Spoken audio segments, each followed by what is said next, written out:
Hey, this is Mike Dene, and alongside Charlie Hossack, we're back with Wolfeboro Community Television, broadcasting Kingswood football. It's so good to be back. We have a beautiful night here.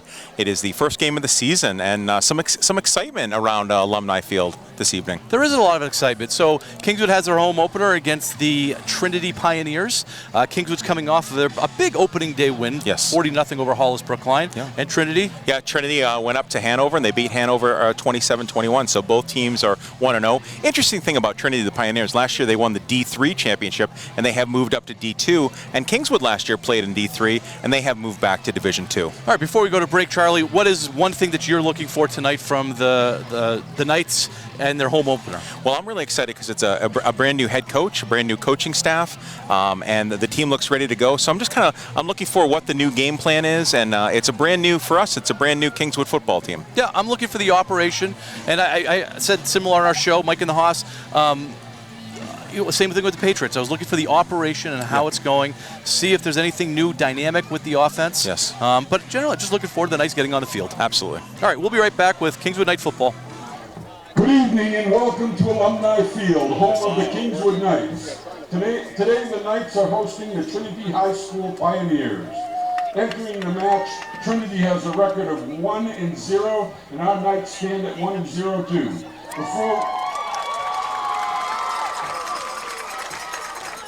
Before we begin today's exciting match, we'd like to take a moment to remind everyone of the importance of sportsmanship.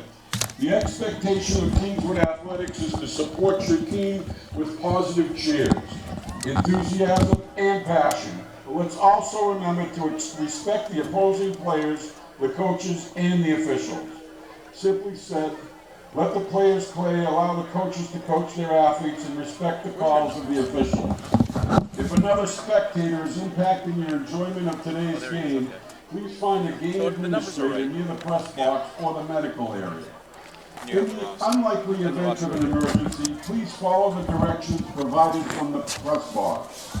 And now for today's officials. Today we have referee Jim Prusher, umpire Butch Muntz, head linesman Jim Giguere, line judge John Morris, back judge Brian Solenberger, and clock operator Bill Melanson. Tonight we are joined by Caitlin Cooper, a member of the Kingswood Regional High School Chorus. If you could please rise and remove your hats for the singing of our national anthem.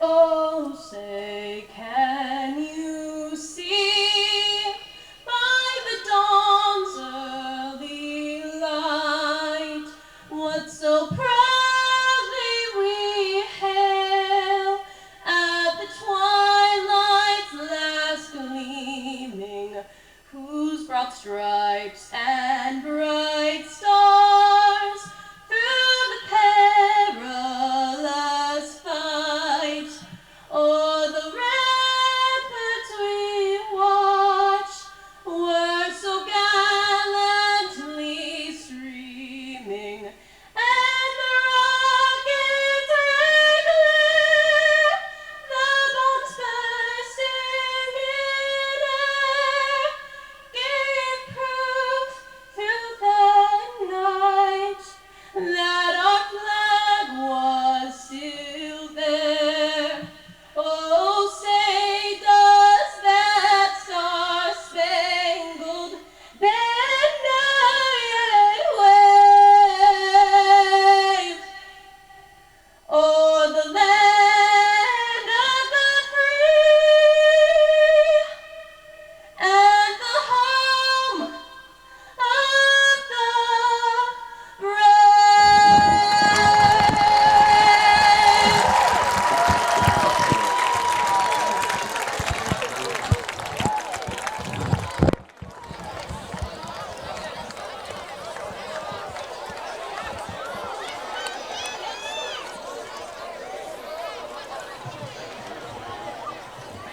At this time, we will do the coin toss. Welcome back to Kingswood Night Football. Mike Dene and Charlie Hossack here for Wolfeboro Community Television. where the Kingswood Knights are taking on the Trinity Pioneers in the second game of the season for both teams. First home game for Kingswood. We talked in our little quick pregame about what we look to expect. Right now, we should be on television as far as the camera, and you can see the coin flip happening, and we're going to get the results right now.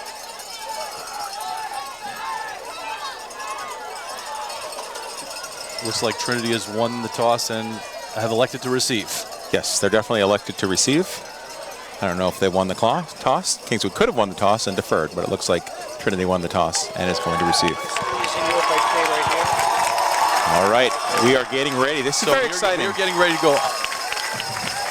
Yeah. We're getting ready to go here. So, like we said, Trinity has chosen to receive. You know, we saw Trinity play here last year against a Kingswood Knight team. We did. I would say, you know, it was a Kingswood team that was very young, and they had a chance of catching Trinity by surprise tonight. Absolutely, yeah. I mean, and based on what the experts have said, is that the Kingswood team is certainly a much improved team from last season, and Trinity has graduated quite a few seniors.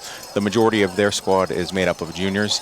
They are a very good football team, Trinity, but not the powerhouse that they were last year when they won the D3 state championship. They were a high-flying offense last year with a lot of athletes that ran all over the field, were really fast, and it was difficult for the Division III teams to keep up with them. Agreed, and we made some jokes even off air, Mike, where when we were watching Trinity last year, not only play but warm up, they looked like a small Division III college. I mean, they were that good and in sync. So it'll be interesting to see. I know that the Knights are ready to go. They're excited. I had a chance to talk to some of the players this week leading up to this game, and they are very optimistic about the season and obviously very excited for tonight's game.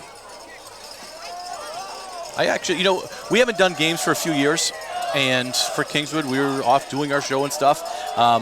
Timothy Goodwin, the great Timothy Goodwin, yes, Wolfeboro Community Television, asked us to come back and do a couple games, which we obliged to. I'm excited about watching this Kingswood team. I agree. You know, there is a sense of unknown for not just us, but for the people that are in the stands, people that are watching on television. So here's our kickoff. Kingswood is going obviously from our right to left. Trinity picks up the ball and breaks their first tackle, breaks another tackle, and is taken down at about their own 30. So good. Hey, you know what? Not a bad kick, and excellent coverage by the Knights. They were able to get down there. The most important thing you worry about in kickoffs is making sure the players stay in their lanes, and they certainly did their job. And Trinity is going to take over, like you said, right around their own their own 32-ish. So Kingswood, Trinity is going to run a multitude of different sets. Yes. They act, like you said, almost like a small college when it comes to offense. At least they did last year. This time they're coming out in a straight T with receiver split out left and to the right. Let's see how Kingswood combats this. So they threw it laterally in a very dangerous play, and ball was high. Kingswood almost came down with it. Yeah, that would have been wow. What a first play there. That could have been a pick six easily. Interesting. It's so difficult. That was Trey Peterson on the defense right there. So difficult. I mean, that's a long throw for a high school quarterback to come all the way across the field. Almost from the opposite hash. Yeah. So Mike, they were running. So that first series, they were running actually a straight eye. They have an eye. Straight eye. Okay. Yeah. So this is the same formation, straight eye. This time they pitch it back to the back. He tries to cut it back up the middle. It's showing off, but he cuts it back to the outside and has some running room and picks up the first down. That's Serafin Argamante with the tackle, number 11, senior. Coach, I did get a chance to talk to Coach. He's very high praise about Serafin as one of the better players in Division II. Kingswood actually did a pretty good job. Yes, Trinity got the first down, but they were able to contain the runner. Couldn't really get outside, kind of forced him back in before he bounced a little missed tackle. But not a bad job defensively. Trinity comes to the line. Again, they're straight eye.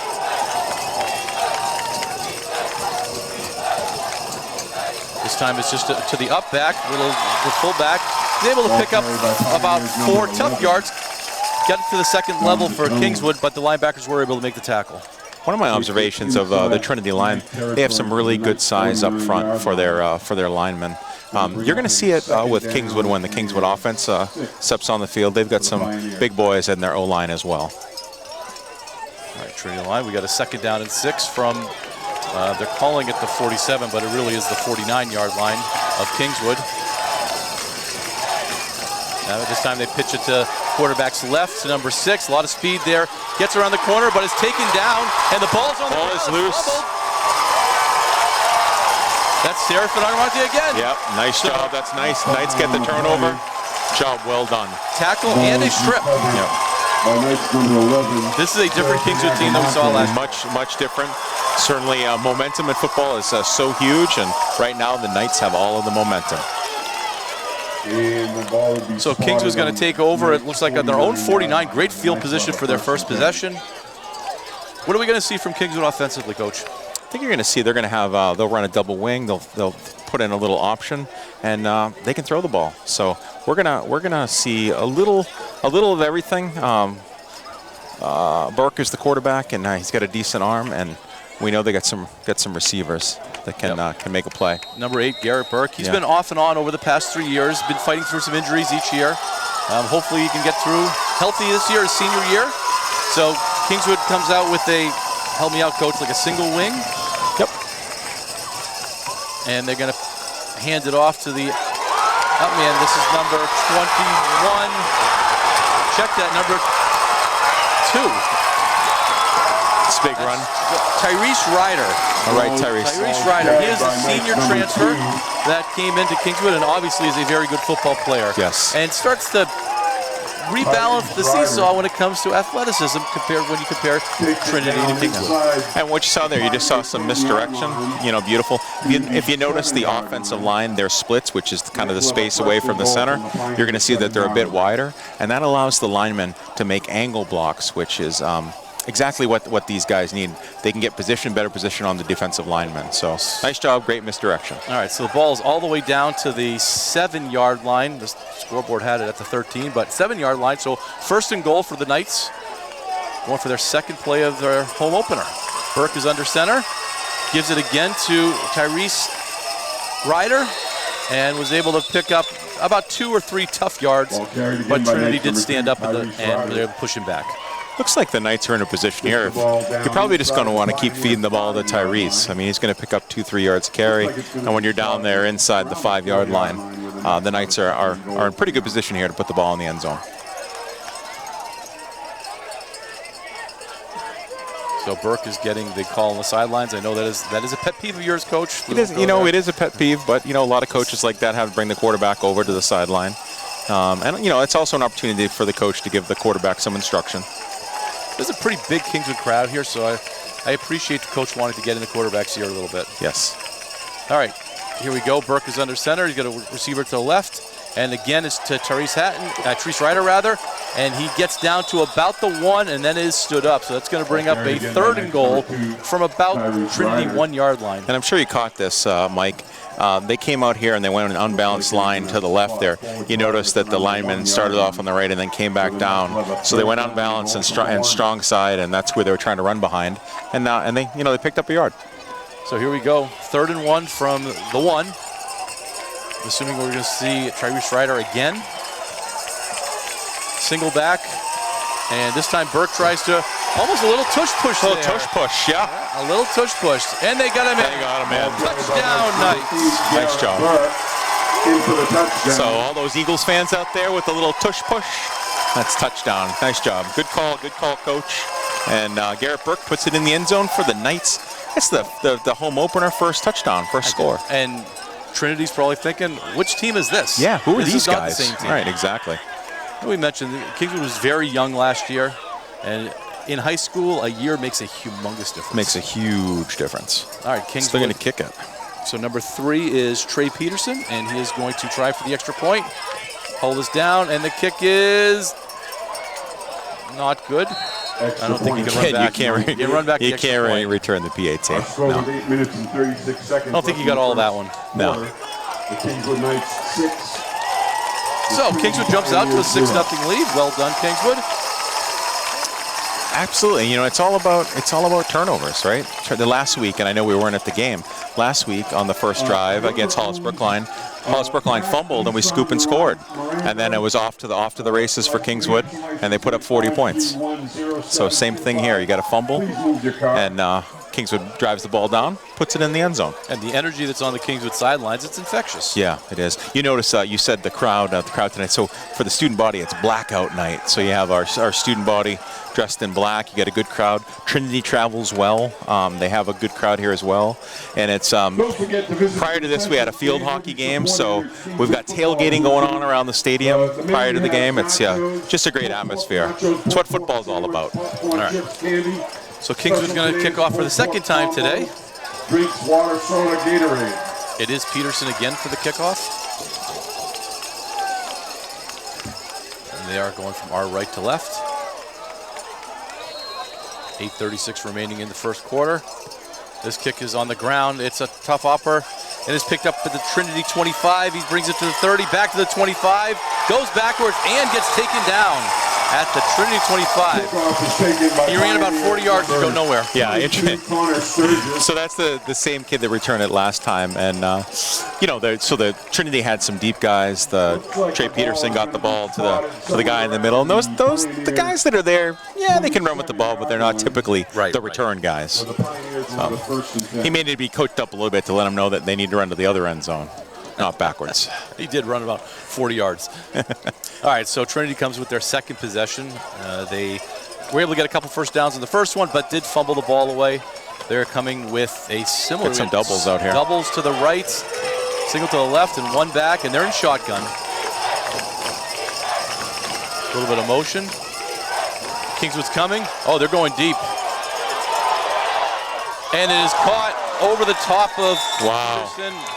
Ball was just hung up there. We could have caught that thing. That was that's way up in the air. It ended up being a jump ball, and Trinity came down with it for about a 35-yard gain. The minute that ball was released, I thought to myself, interception, because that was hanging up there, and the Trinity kid made a great play. He just jumped ball, got position. But that being said, Kingswood, great coverage. Yep, able to get him down. So this is, they're at their own 45, first and 10 for the Trinity Pioneers. They come to the line. Trinity's going to split out a receiver left, two to the left, one to the right. A little bit of miscommunication for Trinity. Quarterback in shotgun.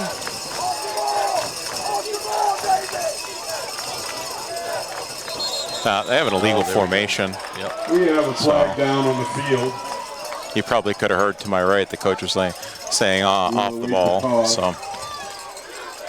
So we are up on the roof of Alumni Stadium, where we have both sides coaches are up here, so we get to hear all kinds of things. Yeah. A little inside knowledge, too. A little inside knowledge, of course, yeah. So Trinity's going to lose 5 yards on that, so it's going to become a 1st and 15. Right now, Kingswood has the edge as far as the operation, how clean their operation is relative to Trinity's. I agree with that. All right, Trinity comes to the line, 1st and 15. They are going to have two receivers to the left, one to the right, and then quarterback in shotgun. Motion again. Kingswood's going to try and get there. They're going to get there. Rylan Boudreau on the chase. He does get the ball away, and it's going to go incomplete. Rylan Boudreau with a lot of pressure coming from the quarterback's left. Yeah, he was that nice pursuit there caused the quarterback wasn't able to set his feet. He had a guy that was open, but he just kind of airmailed it over his head. Well, by the time he threw it, there was 4 Knights around him. Yeah, good coverage by the Knights as well. All right, so it's going to be 2nd and 15. They're at the 50-yard line. Yeah, so just kind of initial thoughts, Mike. You're right. Kingswood's looking pretty good, and Trinity is not the Trinity of last year. So defensively, Boudreau's going to come to the left side this time. You got Serafin Agamonte on the right linebacker, and you got Terrell Ryder as the left linebacker. This ball's going to go up the middle, and it's going to be swarmed. The ball is down. No fumble. Us being on the roof, we could see that. So no gain at all. Knights snuffed that out really well. They had a lot of pursuit in from their linebackers there to clog that up. Yeah. So it's a 3rd and 15 from, might have gained a half a yard. They're giving him a half a yard. Players blown dead. 3rd and a lot of real estate that they have to go.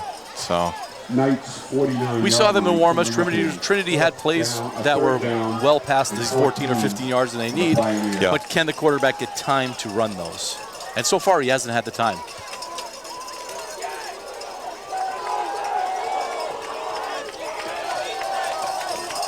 All right, Trinity comes in line. They're going to go with one receiver to the right, two to the left, in shotgun. They're going to throw the ball. Quarterback drops back. Looks like a blitz up the middle. He is able to get rid of it, and it drops incomplete. And quarterback is taking a beating, really. Yeah, he got hit hard. Kingswood is not even allowing him to have any time. It looked like they blitzed from the linebacker level. They did, so they went all in on that one. The receiver was open, but the quarterback had no time at all to even see that. So, nice job by the Knights. Great defensive stop here. And they're going to get the ball back after this Trinity punt. So far, two great defensive openings for the Knights. Yes. The forced fumble and the recovery that led to a touchdown. And now what amounts to is a 3-and-out. Yep. And we got a flag. We have a flag down on the field. That's from the end zone judge. So the back judge came in. He's throwing his flag. Too many players. And there goes two. 13. Yeah. 13 players on the field. I guess that's an easy call for him. Yeah. And that's one of his jobs is just to count players. So that's pretty much the only call that he can make pre-snap, isn't it? So Trinity picks up another 5 yards, so it becomes a 4th and 9. But still a punting situation here. Try to pin the Knights back. Well, maybe not. Trinity is a little confusion on what they're going to run here. The quarterback's trying to get out on the field, and it looks like now they're going to go for it. So that 5 yards changed their thought process. The clock is running, just so we know here. I'm not sure why the clock is running. Trinity is catching Kingswood in a change here. A lot of confusion on both sides of the ball. Quarterback's going to hold on to it, makes the throw. That's going to be over his head and does not come down with it. And they're going to give the ball up on downs. It's a big stop right there. Had a couple issues I don't want to critique, but I will. So in a situation like that, Trinity seemed extremely confused as to what they were going to do. We're going to go for it, not go for it. Just kind of a shoddy operation. Clock operator doesn't know what he's doing. He's running the clock on a dead ball. So that's that. And then Kingswood actually did a nice job. They realized, hey, you know what? They're going to try to run this play, and they made the stop. Well, I'm going to defend the clock operator. The back judge rolled his arms. Okay, fair enough. He did. Fair enough. So then we're gonna blame the referee then for starting the clock. I thought both teams probably should have called timeout. They both looked a little confused, but Kingswood ended up okay. So they're going to come from the offense. They're going to pick it up from the 44-yard line. They are with the double wing this time. Burke under center. He's going to hand it over to Terrell Ryder, who carried the ball, did the most of the work in the first drive, and a flag. I bet there'll be a hand. Maybe there's going to be a face mask in there. That's what I'm thinking too. Flag on the field after what, a 5-yard carry. Are we going to have unsportsmanlike conduct? We're going to find out. There's a flag on the field. Here comes the referee with the call.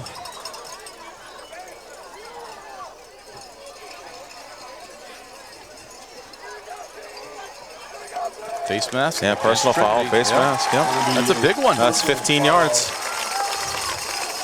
Benefits the Knights. So this is going to get all the way down to the 35.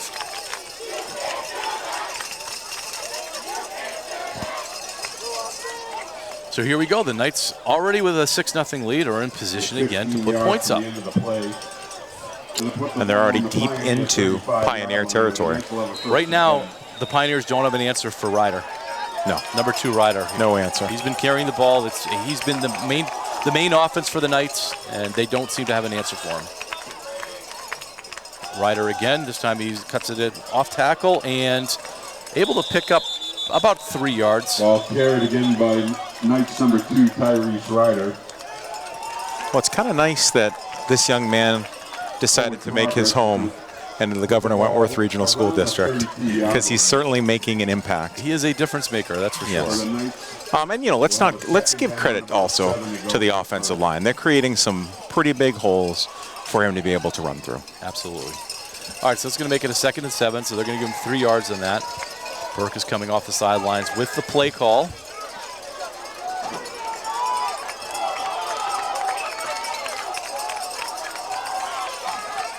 And they're going to split out with 2 receivers to the right side. And this time Burke holds on to it, and he gets smothered. He looks like he wanted to pitch it out to number 17. He did. But it was covered, and it was probably a good choice. Smart. I was going to say smart play by Garrett there, not to throw that ball. He protected that ball and ended up taking the sack. One problem with being on the roof, we don't have light up here. Smart football though by Garrett there, just to protect that ball. Trying to pick up number 17 here on our program. He's kind of hidden from me. So I don't have him. I don't think he's in there. Okay. We'll have to. All right, so it's going to be a 3rd and 11 from about the 36-yard line of Trinity. We'll have to listen to the voice of the Knights to see if we can pick up number 17. This time, as Burke's going to try and come back and throw. He's able to get rid of the ball, but it is incomplete. He wouldn't have had the first down anyway. I think we saw the pass rush of Trinity right there. Yes. The first chance that they really had to get out of the quarterback, and they took advantage of it. I like what they've done with Garrett. They got him to roll out, give him a little more space, a little more time. He had the receiver, and the ball was just dropped. But you're right, it would have just been a short pass. Referees are figuring out where to spot the ball. So seeing what the so what do you think? What are you going to do? Yeah, I was going to say, what are you going to do? You're going to punt it? Right try now, to get the way him the down defense there? is playing, I punt it down there and see if you know get him in maybe inside the 10. Yeah. Oh, looks like they're bringing Garrett out. If Garrett's the punter, then he's going to punt, but the quarterback's coming in to make a play call. And right now, they are controlling this game. Their defense is controlling the game. Don't want to You're going to have to take a timeout, or it's going to be a delay of game. Timeout's been called for the Knights. So is it hard without the play clock? I mean, we watch professional sports, we watch college sports, we see the play clock, and it's on our screen, so we know how. Yeah, I mean, I think it's challenging. Usually, you typically have a guy in the booth that is kind of keeping track of the play clock, and then the back judge is going to put his hands up and count down the last 5 seconds. And obviously, Coach Woodson, the head coach of the Knights, saw that, and probably not a bad place to burn a timeout, especially if it looks like he's planning on going for it. So it gives him a little more of an opportunity to put in the play that he wants. Mike Dene and Charlie Hossack broadcasting for Wolfeboro Community Television. 4:10 left in the first quarter of the Knights' home opener against the Trinity Pioneers. The Knights are leading 6-0 on an opening drive, their opening drive score after a fumble recovery. We've seen offensively, the Knights have been riding basically one player right now. Yeah. That's where their success has been coming from. And it looks, they're going to go for it. They're going to put 2 receivers out to the right with a single wing on the right also. So we have 4th and 11, Mike. Okay. I like it. I like the play call. You might as well go for it. And Burke is going to toss the ball to Serafin Agramonte, who breaks the first tackle. If he can get to the outside, he might get this thing. Oh, he does go out of bounds before the first down marker. Almost. Good effort. Great effort. And it's some of those like that I would consider a little bit of a broken play. And Serafin using his athleticism, he almost got it, Mike. He almost got it. He almost got it. The blocking broke down during that play. Yeah. There wasn't a lot of blocking. It was really just Serafin on the outside. He was able to pick up 6 or 7 yards before he just basically ran out of space. Right. So Trinity's going to take over. It looks like they're going to spot the ball at the 31-yard line. This is their 3rd possession. Sorry, I'm just still right now fired up with the clock operator because we have a change of possession and the clock is running. But sorry. Well, I guess we're going to be home sooner than we thought. All right, this is going to a power set for Trinity, and they were able to pick up 3 or 4 yards. The Knights are ball hawking. They're going after the ball. You see that. I like that. They want the fumble every single play. So Trinity showed up in a power T. No receivers that time. They just put everybody in the box, and they're going to try and power the ball and run the ball in. They picked up 4 yards that time. Looks like they're going to do the same thing. Yeah, a little straight T. Straight T. Power football Trinity's looking to run right now. This time they're going to give it to the up back. He cuts back again. Still on his feet. breaks another tackle and was able to get up to the 40, almost to the first down. Wow, great individual effort by number 6. Absolutely. He had nothing there as far as blocking. Just a lot of green, and he made it happen. He's going to make a 3rd and short here, Mike. Yeah, it's going to be about a 3rd and 1. Even going power, Trinity has to work for it. Yep. Nothing's coming easy tonight for Trinity, but that's great for Kingswood Knights. So 3rd and 1. Straight T. We're going to give it to the up back. Oh, he's able to get. Oh, does get hit. There we go. There's that guy again. Terrell Ryder hits him in the backfield and goes for a loss of. Oh, they're only calling it a loss of 1. Number 21, Gabe I think he's gone more than that. Yeah. I think you're in Trinity. You're gonna have to punt in this situation. This is 4th down now. Pioneer 39-yard line. Scoreboard's only showing a 2nd down. We're gonna. Here we go. We got it now. Struggling with. There we go. Yeah. 4th and 1. They're gonna go for it. Interesting play call. So here we go. Big play early in the first quarter. All the quarterback's gonna keep it. He's gonna try to throw it. He finds a little bit of an opening and is able to connect with the receiver. And it is a complete pass for a 1st down. This is not the same Trinity team we saw last year. No, not at all. So Trinity got a break there. I mean, made a nice play, but even that looked a bit sloppy. It did. So it did. This is a different Trinity team than we saw last year. So all right, so that's going to be down. 1st and 10. It's going to go all the way to the Knights 37. Out of bounds at the Knights 37-yard line. With a really, all they've been able to do is hit a couple big plays. Yeah. Big, risky plays. Trinity again with that straight T. This time they have room to the outside. Number 11 does get to the outside. Still on his feet, cuts back to the inside. It looks like he's going to get in, and he does get in for a Trinity touchdown. That was good. He made a nice cut back there to be able to get some real estate and be able to score. You and I talk about setting the edge, and the Knights had done a pretty good job of that tonight until that play. Right. He was able to do that, and then he saw his opportunity, cut back in, and made a big run into the end zone.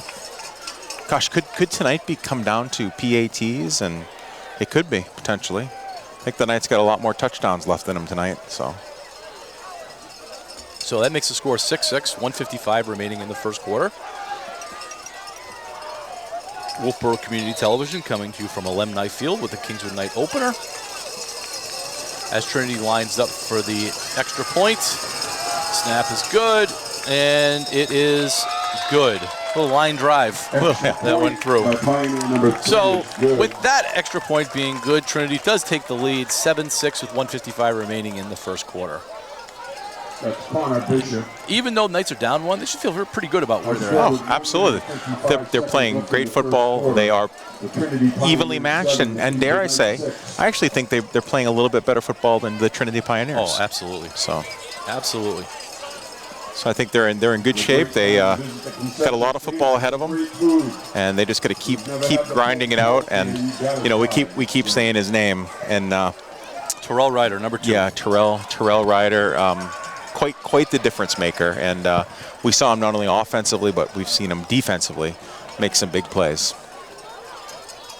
So adjustments. We're almost through the first quarter. Knights have had the ball 3 times. I think you're going to start seeing the Knights' success on offense needs to continue until Trinity stops it. Until they stop it, you don't need to really change your game plan offensively. Trinity offensively, they need to figure out kind of what they're doing. I mean, they've shown a lot of different formations. They want to do a few different things, but they really haven't found success in any one area yet. Like you had said earlier, a couple of big plays here and there, but no real sustained drives. No. And it's looked sloppy. It has not looked clean. Right. Their operation has struggled with that. They've missed tackles, missed blocks, miscommunication. All right, Trinity does kick off. The ball is picked up by number 15. Yep. So number 15 is Timothy Ewing. Timothy Ewing. Number 15 for the Knights. He gets the ball all the way up to the 37. Good run back. It was a great run back. carries it out he had some wheels going. 35 to the Knights' 37-yard line, where the Knights will have a 1st and 10. All right, Knights are getting their plays together, deciding what's coming in. Oh, getting the Switching the balls, bringing in their football. ball. Never understood that, Coach. Yeah, you play with your own football. Never understood that. You never understood that? Jeez. You ever heard of Deflategate? I have heard of Deflategate, but I mean, in I know. baseball, you don't. You know, I know you don't play. You don't bring in your own baseball to pitch with. Standard ball. Yeah. All right, so here we go. The Knights are picking up the ball. This, I believe, their 3rd possession. I was wrong. Yes. This is their 3rd possession from their own 37. Had success giving the ball to number 2, Terrell Ryder. He has been the primary offensive weapon for the Knights, and he is going to be in the backfield again.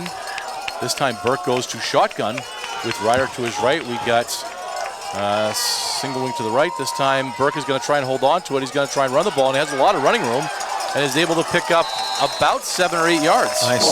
Nice job. That was designed all the way just for him to keep it. And Garrett Burke made the most of that. Nice run. So Burke comes to the sideline for the play. Make it the 44 So getting back to the comments, quarterback, you know this, quarterbacks are pretty particular and pretty picky, so they want to have their own football. So are pitchers, yeah, and shooting guards, and sure. Make the list. All right, so Burke comes back to give the play, and he just got it from the sidelines. It does take up a lot of time. It does. But, you know, I think in a situation like this where Kingswood wants to grind, there's no rush. They don't need to. If the goal is to shorten the game, then they're doing a great job of it right now. All right, Burke is in shotgun once again. Ryder to his right. This time he's got 2 double wings. One goes in motion. That Seraphin goes in motion. Gives it to Ryder, who is able to plow through for about 7 yards for a Knight 1st down.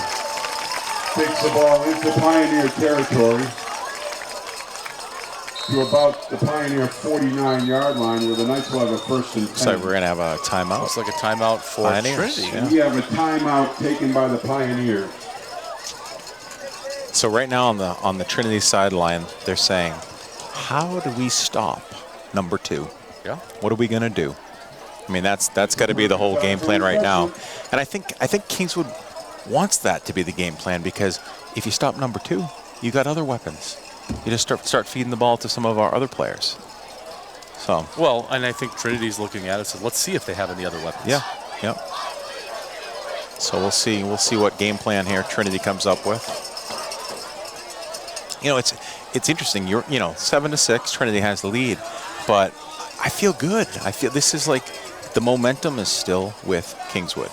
You know, and coming in too. You know, Kingswood's the underdog.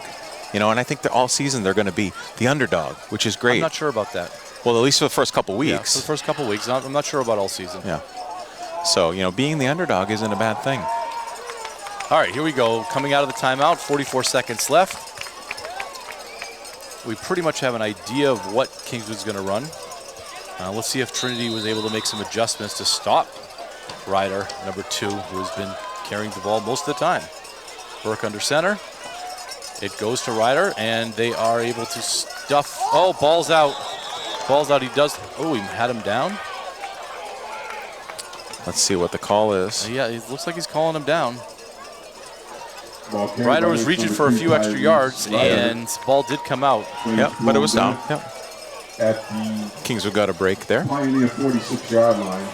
The fan referees are not complaining from Trinity's side, so I'm assuming that Right. everybody's good with the call. So Trinity decided there they put pretty much 10 players in the box, and they just kept one guy back. So maybe that's their plan. But you got to be careful. If you put everyone in the box, it's going to expose you for passing. So the first quarter is going to run out, and we're going to take a quick second, a couple-minute break with the score: Trinity Pioneers 7 and the Kingswood Knights 6.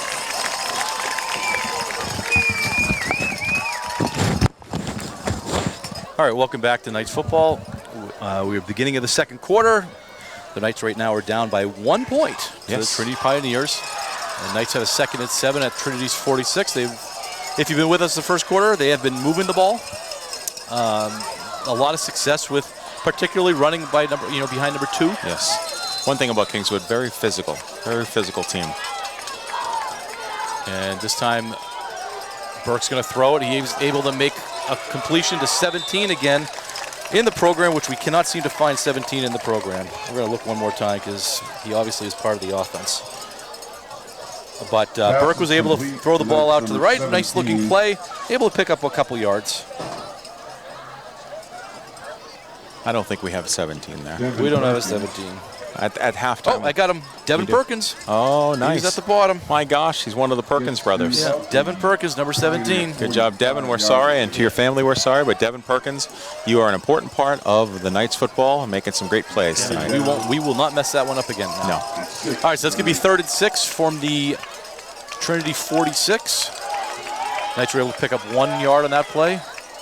Oh, ball's on the ground. Looked like the ball's on the ground. Was able to pick it up and plowed through. Almost got to the first down. Yeah. Nice broken play and turned it into his version of the tush push there. So it's going to be 4th and short, Mike. This is great. 4th and very short. Yeah. And I think what we saw them do at the goal line, they went with a version of the tush push. Seems like a good spot for it right now. So Burke's down here getting Carried by the Knights. his play call from head coach Corey Woodsum. 42-yard line. Knights are gonna Corey is a resident of Maine, longtime head coach, who's first-year head coach here of the Knights. Okay, we're going to have a 4th and 1. A long one. It's a long one. We're going to call it a 4th and 3. But I don't think that's 3. They're going to toss it to Serafin Agamate. He is able to get to the outside. It looks like he's going to get there, and he does get there. A lot of speed going around the corner for Serafin for a nice first down. Nice job. That's all. That first down was all Serafin. Serafin put on the burners, was able to gain the corner, and keep the chains heading in the right direction, and the clock moving, and the Knights are still cooking. See, one of the Trinity Pioneers really upset with himself that he didn't set that edge. Yeah. And he kind of committed a little bit, and Serafin was able to burn him to the outside. Yes. You see him banging his helmet over there. All right, so it's going to be a 1st and 10 from the Pioneer 37. New sets it down for the Knights. And the momentum is growing. You could feel it. Burke under center. 2 receivers split out to the right. This time he goes to number 2, and he has a lot of openings. Able to get through that first level, still on his feet, breaks a tackle, breaks another tackle, going down the sideline, and in for a touchdown. Well done. For a Knights touchdown. What we saw there was a complete fundamental breakdown and the inability to tackle by the Trinity Pioneers. Just great job by running. Nice thing about the Knights here, they didn't quit. And if you got a chance to see, you got to love the linemen, because the linemen are coming downfield after that with their running back. So nobody's standing around, nobody's quitting. Nice job by the Knights of making sure they got in the end zone. Number 2, Tro Ryder broke about 6 tackles on that play. Yeah. Showed a lot of bursts of speed, a secondary energy there at the end. And Trinity wasn't ready for that. Nope. Just a nice job. Looks like they're going to go for 2 this time, Mike. And I know the camera's not picking that up. But Ryder gave his all on that play, let's put it that way. All right, they go for 2, and they're able to get the ball in, looks like for 2 points, and they gave it to him. So the Knights get back that missed extra point with 10:45 remaining in the second quarter. The Knights take the lead with a score 14-7. Our score with 10 minutes and 45 seconds left in the first half. It's nice to see a Kingswood team that's playing successful football, that's motivated, excited, playing hard, playing physical, and a fan base that is back. Kingswood football is back, baby. He's in front here, all the players, as when Ryder went into the end zone and they scored a touchdown, all the players went down. Not the players, the fans. The fans went down there with the flag. Yeah. Ones that are all dressed in black. Yep. Good stuff.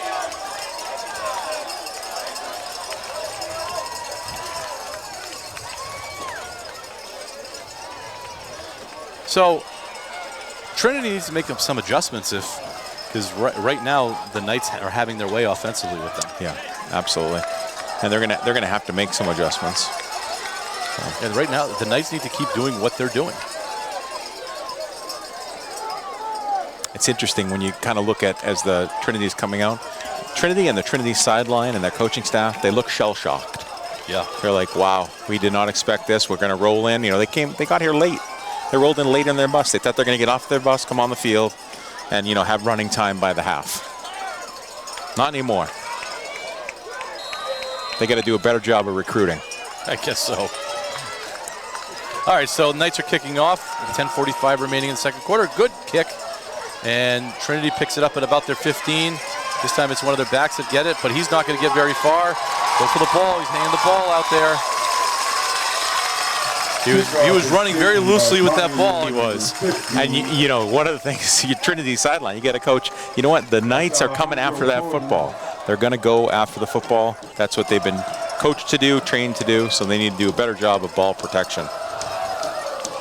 So Trinity does take over the ball from their own 27. I don't know where Trinity's going to turn offensively. We've seen them do 3 or 4 different things here, and they're just trying to find something that works. That last possession, they were able to get the ball to the outside.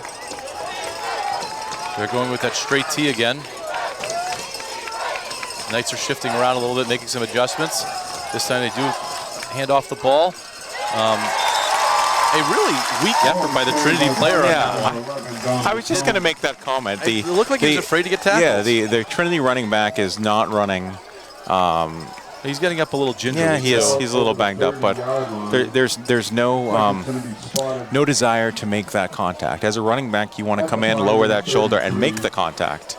And he was going at about half speed. Kingswood's been hitting hard, and that's what you get when you're hitting hard. Yes. As a business decision, as some people would say. Yes, I like that. All right, so it's going to be 2nd and 5. Somehow they're giving him 5 yards. I'm not really sure where those 5 yards were. But they did give him 5 yards, and they're going to hand. Oh, no, quarterback is going to keep it. He does throw the ball outside, picks up the first down, and is able to get the ball past midfield to the 50. So it was a crossing pattern that he was able to get the ball over the linebacker. It's a good, solid play. Yeah, and we had defensively, we did have some pressure on the quarterback, causing the quarterback, as he's continuing to roll out. The quarterback did a nice job being able to throw on the run, because certainly he couldn't set his feet. And Coach Woodson is not happy with his defense. He was really, laying into the back end of the defense. They missed an assignment, but Trinity again, straight T. This time they're going to hand it off to number 21. He's able to get to the outside, but he doesn't get anything. Again, a very timid run. By Pioneer number 21, Gabe Valera. Not sure what's happening with the Trinity running backs. You're right. They don't want to hit the hole hard, and then are actually running not low. They're standing up. Yeah. So I mean, the only success that we've seen from Trinity really is a little bit of their passing game. Yep. Okay, Trinity comes 2nd and 10. Didn't pick up anything on that one. They're from the Knight 49. Trailing 14-7, Trinity is. This time the ball goes up the middle, and pretty good strong run. Was held down by, see if we pick up that number. Anthony Giantomaso. 66. Nice tackle by 66. He wanted to break through Stephen Lawrence. Going to bring up a Number 66, Stephen Lawrence had that tackle. 4 to go for the first. Well done. You hate to see it, the cliche, but big 3rd down for Trinity. Big 3rd down here for the Knights to stop them. All right, so it's the 3rd and 4. They are going to give it to 4. It has a little bit of running room. Was able to get to the outside, picks up the first down, and a little bit more than that. About a 15-yard run. It's going to get all the way down to the 30. So Trinity's starting to mix in a little bit of their misdirection. And they've had some success on the last 2 plays with that. They're having success to the right side. Yeah, and that's, you see that with when you run in a straight T. That's what it's all about, misdirection. So down at the Knights, 31 yards. Knights are going to have to make a few adjustments here to kind of shut that down. So 1st and 10 from the Knight 31. Trinity is driving. 7:34 left in the second quarter.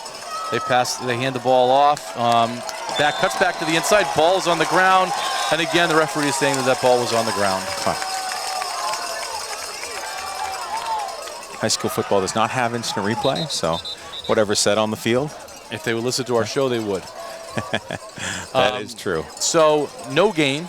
So it's going to be a 2nd and 10 for Trinity. Number 11 is getting off the field. He was limping earlier.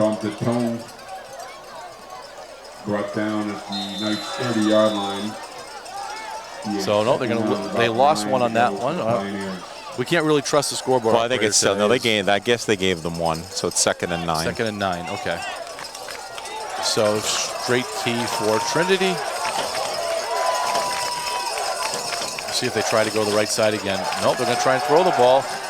Rolls out to the right side, able to make the completion. He was wide open. He was wide open. Nobody went with him. Again, there's an assignment that's being missed on that underneath crossing pattern that Trinity's exposing. Yeah, so Kingswood's playing his own defense back there, and they just the Trinity has found the one area where you're going to kind of find the area that is not being covered, because you're going to have a high guy and a low guy, and they're going in between. Which, if you're running the offense, that's where you want to be. Yeah. So Kingswood needs to make those adjustments. So it's going to be a 1st and 10 from the Knight 17, about from where we are.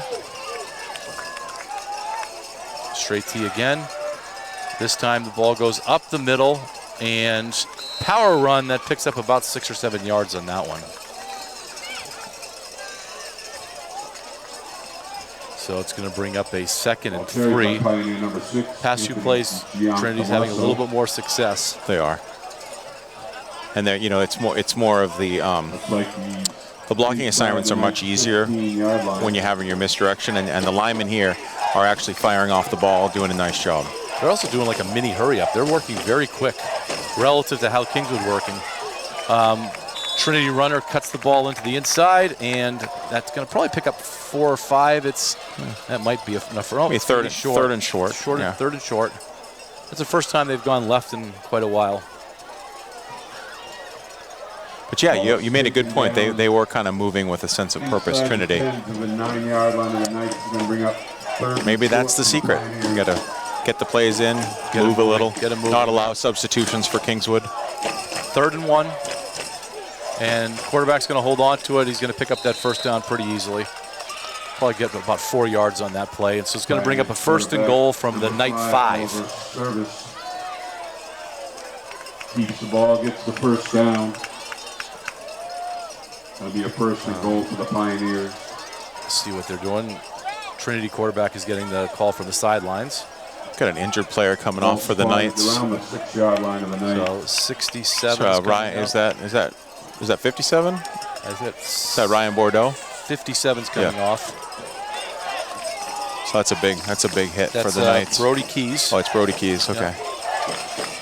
All right, so 1st and 5 from the 5 for Trinity Pioneers. They're going to, nope, quarterback's going to hold on to it. He's going to try to get to the outside and gets hit, and they gave him the touchdown. Yep. Interesting play call there. The quarterback actually had the man open in the end zone, but he saw that he could take it. From where we were, he was wide open. Yeah. And that play has been open 3 or 4 times for them. So that'll be the adjustment that the Knights are going to have to make to kind of figure out that flats area. It's more of a deeper flats, but that flats area needs to be covered. So big, it is big PAT right here. You made a prediction. Maybe it's going to come down to extra points. It could. Doesn't happen often in a high school game. No. So this extra point is to tie the game up at 14. 5:12 remaining in the 2nd quarter.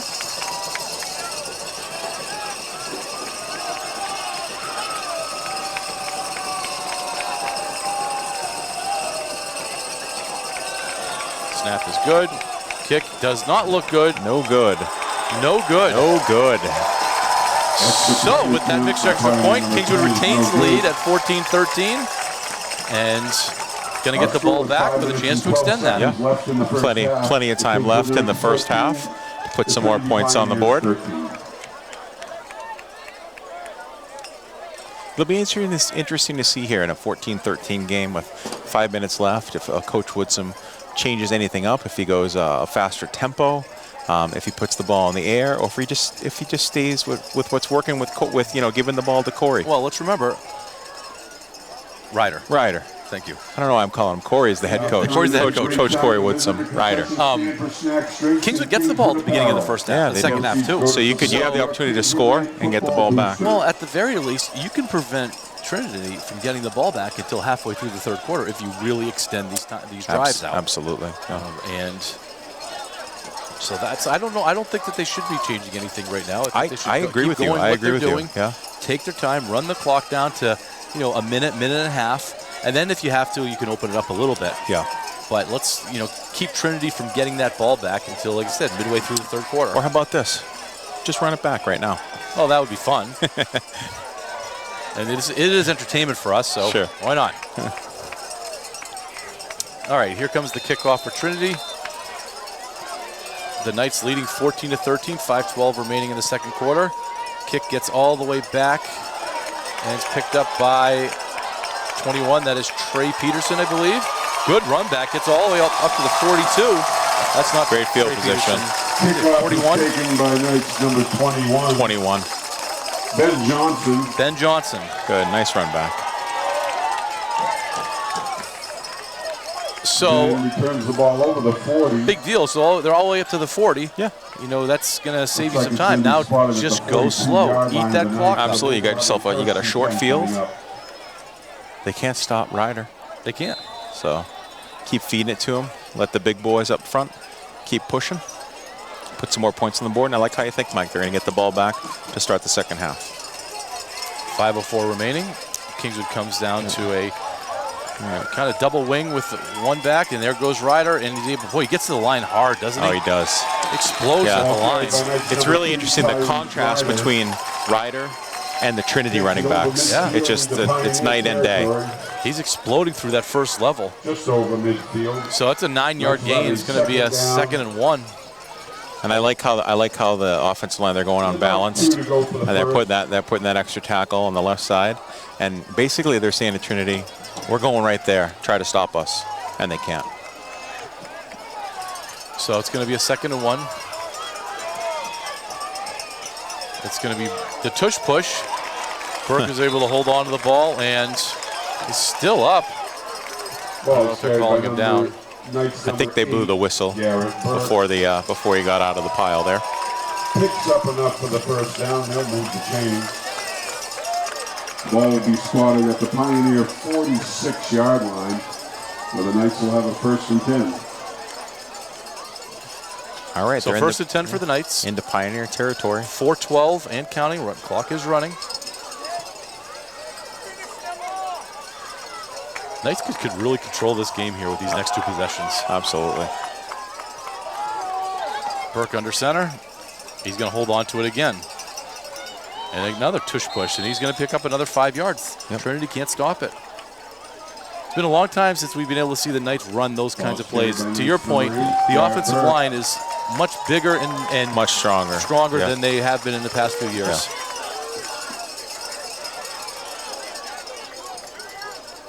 And it's still, when you're looking at Trinity, there's just this sense of disorganization, and they're just not the team that they were last year. I also think they thought that they were going to come in and roll over the Knights. I think so too. Based on what happened last year. But Trinity lost a lot of players. Yeah. And when you roll over classes, Things are and quite different. And I said this is the 3rd time I've said it. We were very young last year. Right. All right, here we go. This one's to Ryder once again. Stiff arm, gets to the outside, another stiff arm, and picks up another 15 yards anyway. 2 hard stiff arms. That's just old school football. You gotta flag down. They're gonna call probably. They're gonna call one of those. Ryder for a face mask, but that's some old school football right there. You have a flag down on the field. So we'll see. I say let them play. Well, let's see what they're going to call. Yeah. Is it from the end of if it's from the end of the run, then it's going to be on Trinity. Good. Yeah. Yes. We have a face mask call so- against the Pioneers, Not a personal foul, so a just a 5-yard 5-yard penalty. taken from Yeah. the end of the play, which was the Pioneer 29-yard line.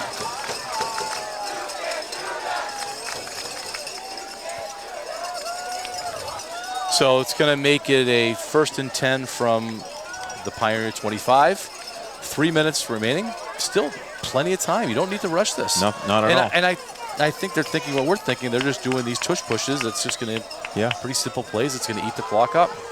Won't surprise me if we see this again. Oh, we're going to go Ryder off the left tackle. He's able to break through the first level again. and get another first down. And it's interesting, we're up here with some of the Trinity coaches, and they knew exactly what was coming. You went your unbalanced line, they were yelling into their headset, they knew exactly where Ryder was going to go. Plug, right? Yeah, they're trying to plug that hole, yeah. So, and it's just, you get to a point where, unfortunately, as a coach, you have to say, we can't stop the kid. We got to figure out how we can stop this kid. Or we're going to have to figure out how we can score more, because that's going to be the difference. Here we go again. 2 minutes and 21 seconds remaining. Ryder again. He's bouncing off that first initial contact, bouncing outside, and then picking up 4 yards from there. And then once he makes that first, I mean, that's that first contact, then it just turns into him as a running back, and he keeps going. To your point, though, Mike, you made a great point. He hits the line of scrimmage so fast. I mean, it's fun to watch. Like, the Pioneers are going to take a timeout. They want to prolong the time before the Knights score. That's what they want to do. Yeah, and I'm not sure that's going to help them at all. No, it's not. I don't know what adjustments you can make, because you know what's coming, and their personnel is their personnel. So it's going to be an interesting play call. I don't think Coach Woodsom's going to be doing a whole lot of different than we've seen. This is certainly not a place where you want to get funny or tricky. Right. You just want to stick with your bread and butter and put the ball in the end zone. All right, so it's going to be a 2nd and 3 from the Pioneer 5-yard line. 1 minute 53 seconds remaining. Pioneers are down to 1 timeout.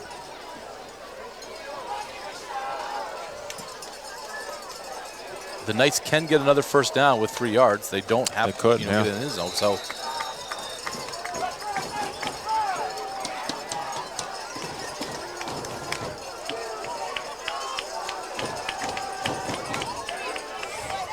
okay, here we go. Burke under center. Ryder in the background. And it's a little misdirection, end around play to Devin Perkins, number 17.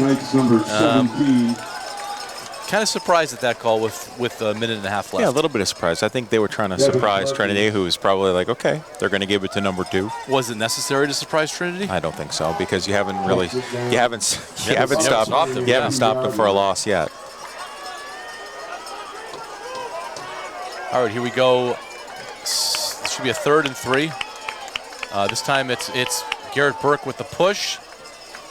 Kingswood players have their hands up. Carried by Knights number 8, Garrett Burke. And the referees don't. And that's what. Oh, there it is. Touchdown. They're calling a touchdown, Knights. Yeah.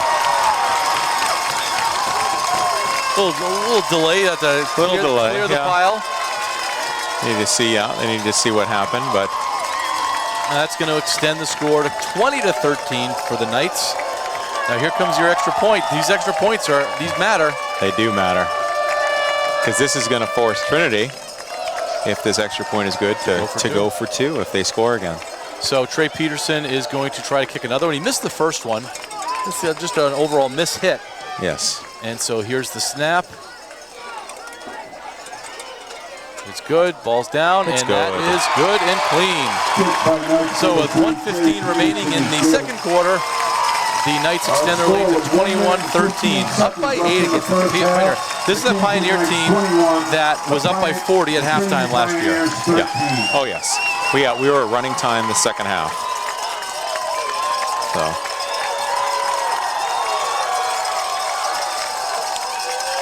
A lot of excitement for the Knights on the sidelines. Which is great. I want to make sure that when halftime hits, we stay clear of the Trinity coaches to our right. They're very unhappy. And surprised. Yeah. Absolutely.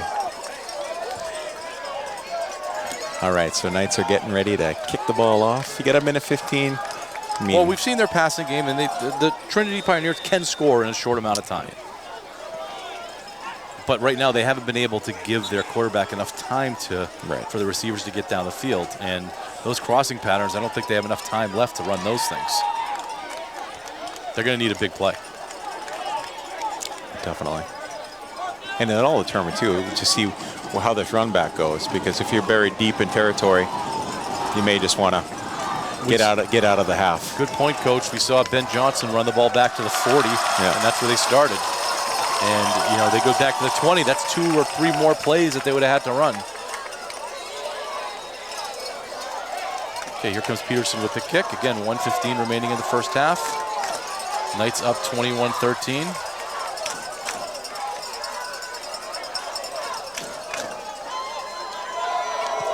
Here's the kick. Ball's down, is batted down by the Pioneer. And a very slow start, always got a lot of opening. A lot of opening. If he gets the outside. Any blocks, any block, any flags? I mean, any blocks? Flags? I don't see anything. That's tough. Kickoff taken by Pioneer number 6. I don't know what else to say. That was just bad kickoff coverage for the Knights. Yeah, and interesting, and you noticed, and you said it, the player delayed his start for running, batted the ball down, and then waited. He waited. And the Knights overshot. They stayed in their lanes, but they overshot. Yeah. So, I mean, we're on the roof at Alumni Field, and there wasn't anybody within 15 yards of him when he was going down. True. You know, just the kicker had a chance at him, but that was it. Yeah. So with that, it changes the score to 21-19, and we assume that the Pioneers are going to be going for 2. In just one play, we've changed kind of the dynamic of the whole game. So here comes the Pioneers going for 2. Quarterback's going to keep it. He's going to try and hold on to it and get there himself. And does he get there? Yes. He does get there. And we have an injury. We have an injury. Number two. That is Ryder. That is Ryder. He is hurt on the 2-point conversion. This is not good. Ryder is down. Alex, our trainer, Alex Dreer, probably the state's best trainer, is coming over to take a look at. He will also be on the Mike and Haas show, which you can hear on the Pulse. He will be tomorrow. So the New Hampshire sports section, which will be great. Oh, looks like it might be just a cramp. That's good news. Get a banana into him during halftime, stretch him out a little, hydrate him. We saw him sick down on the sidelines here, so he might not be feeling. We teach in the school system. Yes. There's all kinds of bugs and germs going around, and so it's people do get sick in schools. Yeah. So stretch him out, get him some potassium. So, but that does a great football game tonight. 21-21 at half. It's fun to be back here broadcasting. Well, it's almost good at half. stuff. The Knights still have about a minute if they want to try and put up some points. Yeah.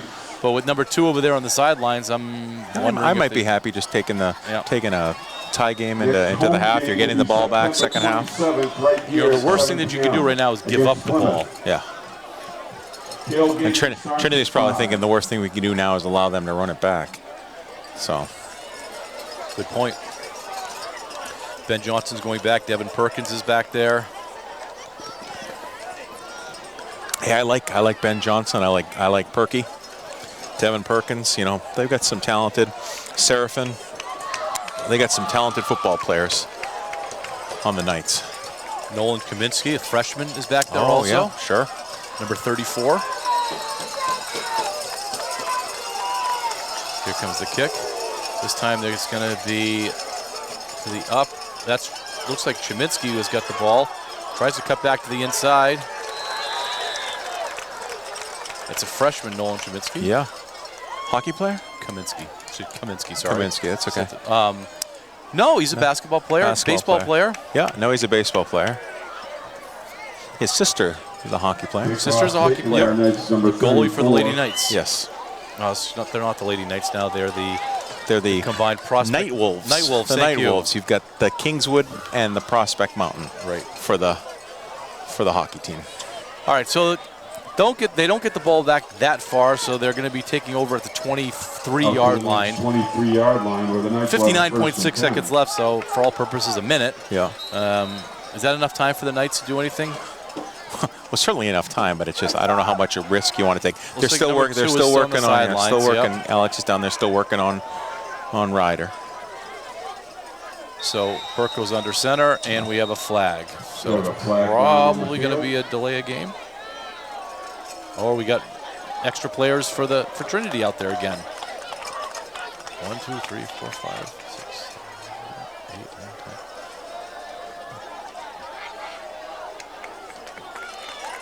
Well, Penalty is against still extra Trinity. players out there? Too many men on the field. It'll be a 5-yard penalty. Yeah, it was too many men on the field. A first down and 5. That's on the that's on. That's their second one That today. is, and that's on their head coach. Even So, after the call, nobody left the field. They had to. They Yeah. had to, finally they had to say, yeah, you can't play with 12. Earlier, nobody knew who the 12th guy earlier, was. you couldn't play with 13. Right. So. All right, here we go. Good. 59.6 Corey, seconds left. Corey is up. Coach Drea, or Alex Drea, has got Corey up off the His field. name's not Corey. It's Oh my gosh, Corey Woodson is the head coach. I'm gonna give Corey Woodson's gonna be. I'm gonna have to give him Terrell- statistics. Terrell Ryder. Terrell Ryder. Therese Ryder. Therese Ryder. Therese Ryder. So he's limping a little bit. Alex is going to work his magic. If anybody can get him back on the field, That's it'll right. be Alex. So the Knights pick up, looks like about 8 yards on that play. We were off looking at the sidelines. Yeah. This time they're going to go tush push, and Burke has the ball, still standing up, is able to work through a lot of hits and pick up a first down. Number 8, Garrett Burke. 26 seconds Picks left. up enough for the first down. Don't think the Knights are going to run the play. Oh, they call a timeout. No. Kicks the ball out. Oh, first down. Time, the clock's running. There we go. Now they're winding the clock now. Oh, he took a timeout. Coach We have Woodson took a timeout. Taken by the Knights.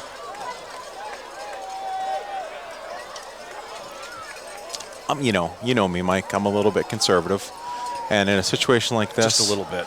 In a situation like this, where you have a tie game, you played a heck of a half as the Knights.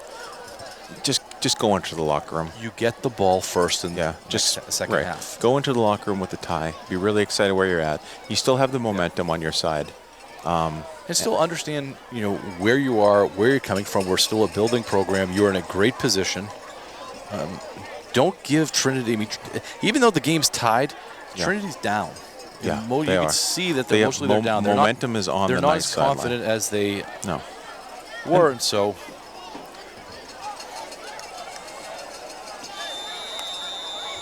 All right, so here we go. Coming out of the half, there's 22 seconds left. Coming out of the timeout, 22 seconds left.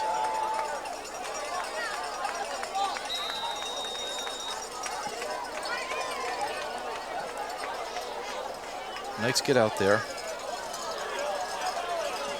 And they go right into, what does that go? That's just a double wing. They just have their double wing.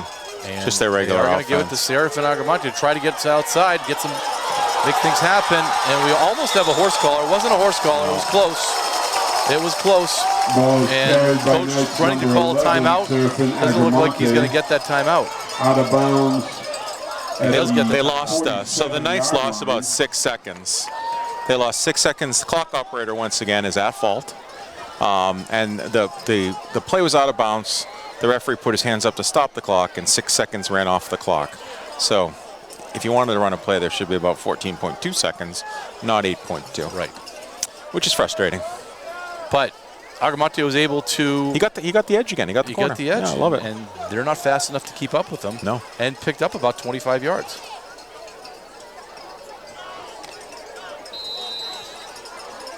So we're getting so here we go.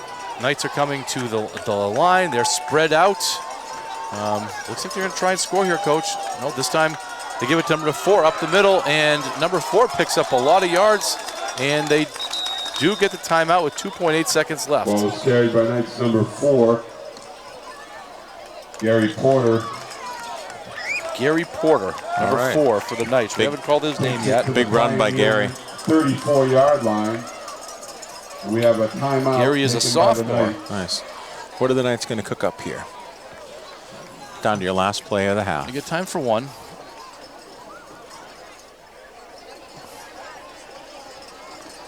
2.8 seconds. Yeah, you get it. You throw it into the end zone. Give it a shot. I mean, I know you're not. I mean, Garrett's probably not going to throw it into the end zone, but I don't know if he has that. He's going to need to throw a ball about 45 yards by the time he drops back. I don't know. This is a different team than we saw, so maybe he has that arm. Good chance that good chance Coach Woodson has practice for this play and is ready to run a play with 2.8 seconds left with 34 yards to go to the end zone.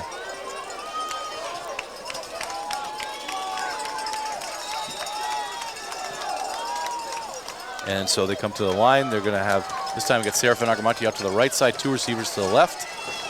And Burke is looking, oh, there you're afraid of. They called it an incomplete pass. Okay. Fortunate call on that yes. one. Although the big man was falling on it anyway. So he wasn't scooping One of those it. speedsters. Yeah. All right. All right, so at half, the Knights 21, Trinity 21. This is Wolfeboro Community Television. Mike Dene and Charlie Hossack. We will be back for second half intros and highlights. Well, second half game, sorry. Yeah, the game, yeah. Out of practice. We'll be right back. All right, welcome back to Alumni Field, where the Kingswood Knights are hosting the Trinity Pioneers. At the end of one half of football, Kingswood is and the Pioneers are tied 21-21. Yes, great half of football. Great half of football. The Knights played exceptionally well, led by their star running back.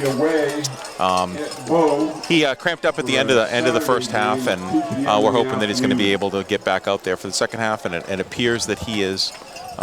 Looks like he's ready to go. So that's exciting. So the Knights getting the ball, have an opportunity to get back on offense to get some points on the board. And they've had a lot of success moving the ball. You know, specifically behind number 2. Sure. Therese Ryder. He's a senior transfer at Kingswood. It was primarily their offense, but we saw Seraphin Agramonte, get the ball outside. We saw Devin Perkins. We saw Gary Porter, who has the ball right now. Yep, and he breaks a bunch of tackles and is able to get out to about the 34-yard line. So a good solid run back by Gary Porter. By Knights number 4, Gary Porter. So the Knights are going to take over. They're going to be moving from our left to right as we face the field. Carries it out to the Knight. From their own 37. Well, the good news is Tyrese Ryder is in the huddle, so he, as I said, Alex Drea has worked his magic and helped him with his cramps. And yeah, it looks like issues. cramps. He wasn't the only one that was suffering from cramps. We were looking over on during halftime. It's warm here tonight. It is warm. It is warm. Yeah. It's a beautiful September night in Wolfeboro, New Hampshire. All right, Burke under center. It's going to be with the double wing, and it is Ryder with that's his worst run of the night. Sure, yeah, that's the. He did not hit that line like he had in the first half. He did, and that was the first time that he was ever stopped for a loss this game. And he is limping a little bit. So they officially marked it maybe as a loss of 1, but he got up to that line he hit, which he's done all night, and then he's been able to bounce it off, and he wasn't able to bounce it off this time. And I don't think that was an adjustment Trinity made. I think that was more about him. It's great to see down on the sideline the great Josh Spalding, the Salmon Sports editor. That's right. All right, so Knights come to the line. They're going to split receivers out to the left, the right, and we have a different lineup. There's a flag on the play, Mike. Yeah, that's Seraphin Agramonte was in the shotgun. He took the snap. But we do have a flag. You have the flag in the backfield all the way back here at the 30 of the Knights. Down and more as he's brought down inside what they're going to do. 30-yard line. Here comes the call. And it looks like a motion penalty against the Knights. Yep. So the ball is going to be coming back. back. Down on the field. That's unfortunate. That was a big play there. Something a little different. A little razzle-dazzle by the Knights. They put Seraphin in the shotgun and direct snap right to him, and he was able to pick up 45, but they are calling it back. Against the Knights. He's going to bring the ball back. Coach Woodson's not really happy with the referees. He's trying to get an explanation as to what exactly happened. Coach Woodson said what they had, the call on this is really an illegal formation, and Coach Woodson's trying to make his case with the head referee. Well, he's saying that it was motion, it was legal. Correct. So, that being said, in the court of law, the referee always wins. Yeah, you don't see them, change their minds very often. No. In football, anyway. All right, so 10:51 remaining in the third quarter. That's going to make it a 2nd and 16 after the marched off the 5 yards, but it was a big 5 yards because he had a 45-yard gain. So I can understand why Coach Woodson would be upset on that one. Yes. Ball is now spotted at the Knights' 27-yard line. Going to bring up a 2nd down. So we've got a 2nd and 16 from the Knights' 27. Burke goes back under center and gives it an inside handoff. We'll see who has it.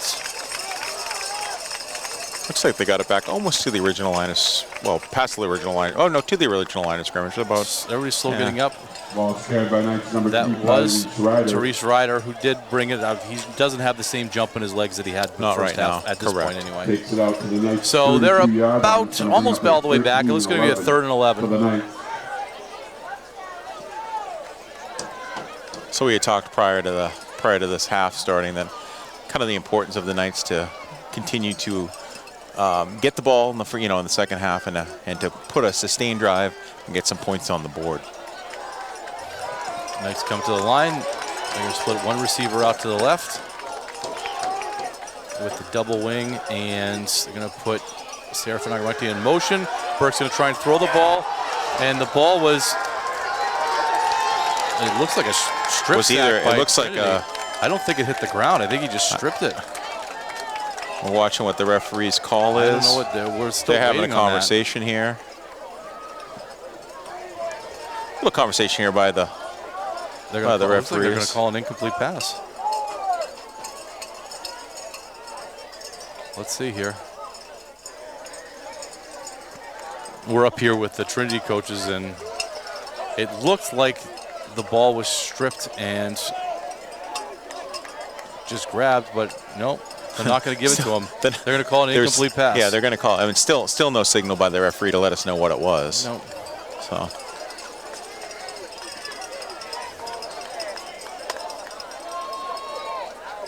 All right, so the Knights are going to punt. 4th and they're calling it an incomplete pass. So they are calling it an incomplete pass.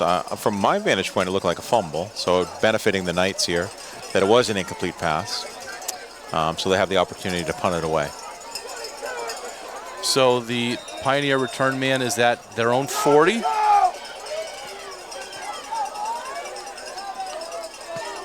Good solid punt by the Knights. Ball's on the ground. He able to pick it up. It is number 6. He's trying to break through tackles. He does break through. They are not able to contain him, and he gets up the sideline and picks up about 10 yards out of that. Wow. And a flag. It might be a late hit. We got a flag down on the field. Kickoff is that was wow. That was inches from being the Knights having the ball. Absolutely. Number 6, who is definitely Trinity's best player. The Knights got to wrap him up over there. They had 4 guys around him. Let's see what the call is. So let's see if the referee would like to let us know this time what the penalty is. Very slippery. All right, referee's coming to the middle to let us know or to talk about it more. Personal foul on the Knights. That's going to add on another 15. Looked like a late hit. Yeah. So that's going to move the ball all the way up to the Knight 40. So Trinity's going to take over from the Knight 40.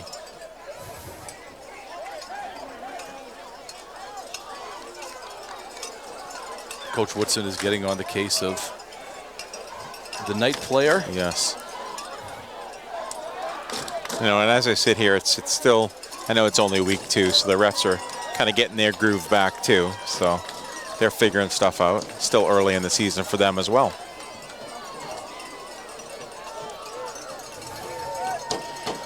All right, so Trinity comes up to the line. Like we said, they're going to get the ball at the 40. They're at their right hash mark. We saw them working the straight tee with probably their most success. Yes. Will have a 1st and 10. And that looks like initially they're going to that.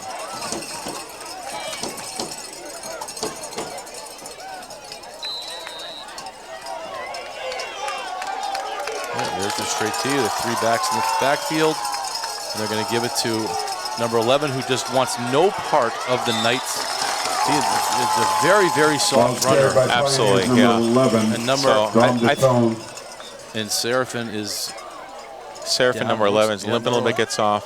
But you're right, you made a good point. I think Looks like another cramp. I think if I'm coaching Trinity, I'm probably not going to give Lovin the ball anymore. He doesn't want the ball. He does not want the ball. Not when you have 6 there, and I'm trying to see where 6 lines up, because they don't seem to give him the ball very often, and I don't even think is he in there? Yeah, Yes. he's in the middle. Yeah, he's in the middle. And so again, no 6. Oh, they're trying to get him out in the flat, and they do get him out there. Oh, good pass, Off and of his 6 hands. dropped it. Yeah. 6 dropped it. It's a nice break there for the Knights. Pioneer number 6, Anthony DiGiantommaso. So it's going to make it a 3rd and 7. Our scoreboard operator is having a very difficult time tonight. It's a struggle night down there. That's all right, though. You guys at home are watching this game, and you're seeing yourselves a great football game. Good game right now by the Knights and the Trinity Pioneers. So it's going to make it a 3rd and 9. I don't think I can emphasize enough, Mike, that the Trinity Pioneers were the D3 champions last year, and here they are entering D2. A and dominant D3 champion. and Kingswood is taking care of business so far tonight. All right, here we go. The Trinity Pioneers spread it out for the first time since the first quarter. And they're going to throw the ball. And they pass the ball up the middle, and it's going to be Just a walk-in, slant. Yep. a slant. That's just a nice play. So, if you're watching at home, I would love to see the replay of that play. Yeah. Because the Knights had their safety coming up to and he overran the ball. He did. As he was coming through. Yeah. And he had the ball. He had the play on the ball. And Trinity did a nice job of keeping the running back in to pick up the blitz.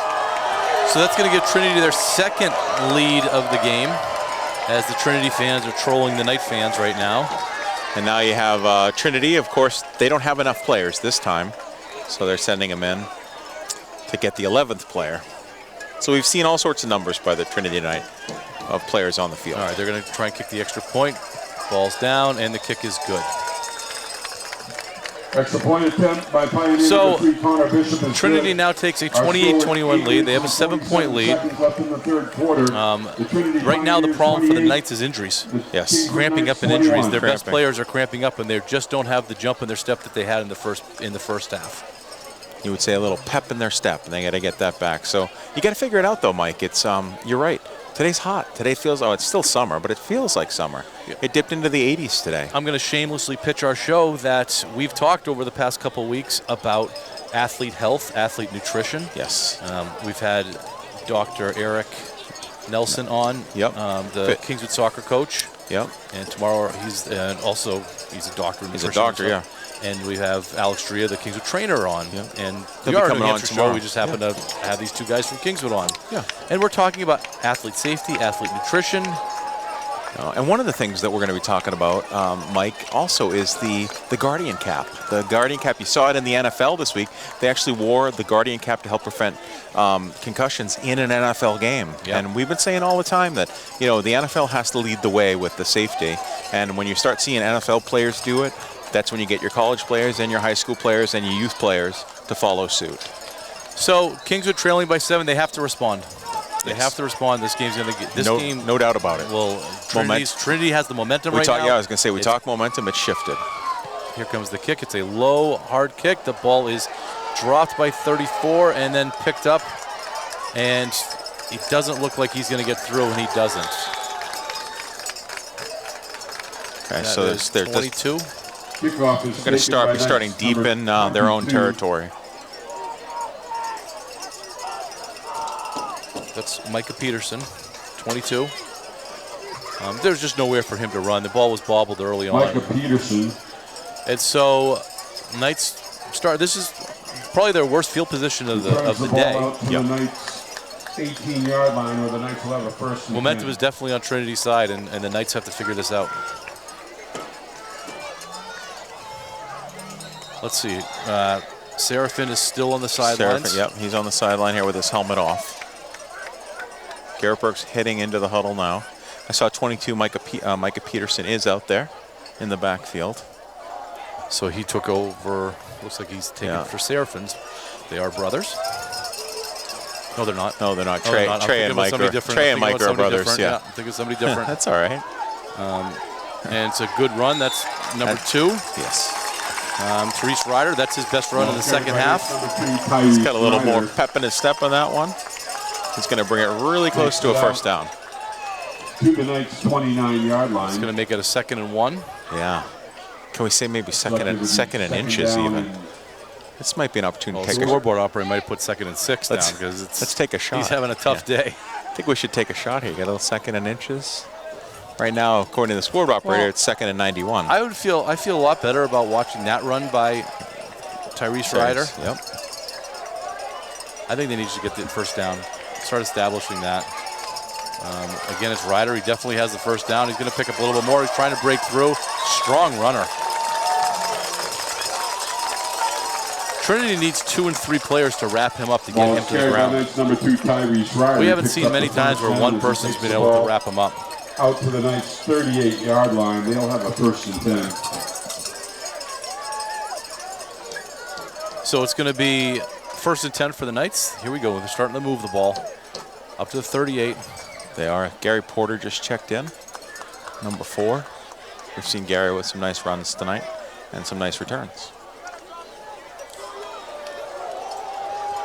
Well, now that Ryder has his legs back underneath him, I think you're just going to ride him. You got to get the score tied up again. And here we go. Here's 2. No, it's not. It's Derek who holds the ball, and he was able to pick up another 11. Ball carried by Knights number 8. Knights are rolling. I like it. Garrett Burke. Seraphin has checked back into the game, Mike. The first down. Knights will have a 1st and 10. Micah Peterson comes off. Knights are rolling. They get a first down right at midfield. The clock is running. Looks like they've kind of settled into this second half. Yep, 6:56 remaining in the 3rd quarter. Knights are trailing by 7, but they are moving the ball again.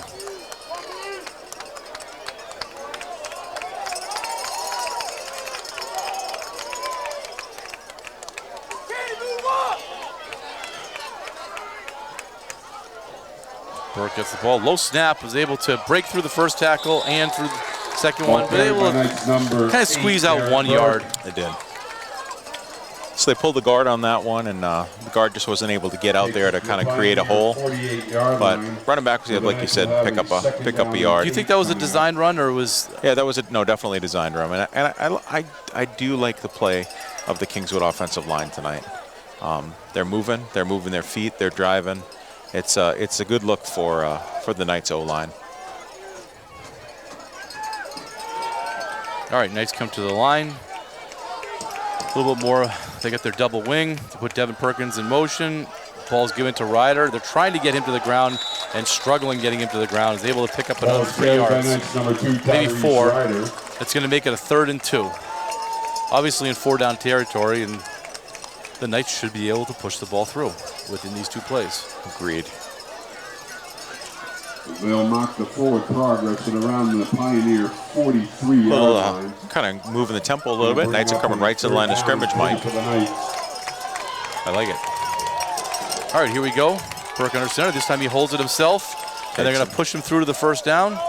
So the Knights look like they're interested in playing 10 yards at a time. Yes. Let's get a first down. Let's get a first down. Let's get a first down. Move the chains. Move the clock. He's going to pick up enough for the first down. They're just wearing down the front guys of Trinity. The Pioneers are getting tired. You can see their big man over there, 75, is really sucking wind right now. He is exhausted. 71, their other big defensive linemen. These are tired D linemen. Yes, they are. All right, Burke's in the huddle. Going to come out. I imagine we're going to see that same double wing power move. And they're spreading it out a little bit. Yeah. 2 receivers to the left. This time they're going to try and pitch it to Seraphin. They do pitch it to Seraphin.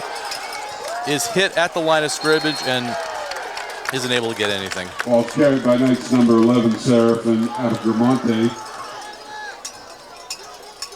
Seraphin's a little slow to get up. On that leg, it looks like it's cramping up again. Yeah. Rylan Boudreau checks in the game, number 52. Back to the line of scrimmage. Going to be 2nd down and 10 for the Knights. So 2nd and 10 from the Knights. They're at the Pioneer 37. Taking up a lot of time on the clock. Well, that's a good game plan. Yeah, So threw a little bit of a wrinkle in the last play. I think we're going to go back to their bread and butter right now, which is basically number 2 off tackle. And there it is. And he's able to kick the ball outside. Well, this is probably the first time that we've seen him go to the ground by one Trinity player. Yes. Tyrese Ryder gets to the Pioneer 35-yard line. Tyrese is pulling at the leg a little bit. You can see that he's not 100%. 7 to go for the Knights. So I think they're feeling it. Obviously, he's carried the ball quite a bit. Really carried the team quite a bit tonight. So sure did. Going to make it a 3rd and 7 from the Pioneer 35.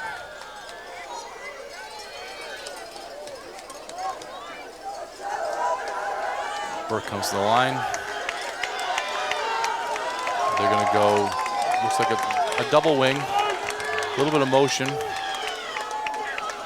And it's going to be Burke. He's going to hold it himself. He's not going to get the first down, but he's going to get about halfway there. Ball carried by Knights number 8, Garrett Burke. just stating the obvious, this is clearly a 4-down territory. Yeah, I don't think their kicker can reach that. Yep.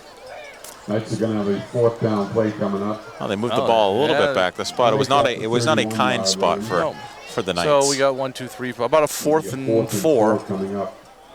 Well, big play for both teams. Yeah, I'm going to take a timeout here. The way that both teams are cramping up and sucking wind, both teams need to use all their timeouts. Yes, yeah, hydrate. Looks like the field hockey team or field hockey team just returned. Probably not. Probably the soccer team. Soccer team? Yeah, field hockey was at home today. Okay. The boys soccer team played up in Lebanon, and they tied 1-1 tonight. So. Starts at 5.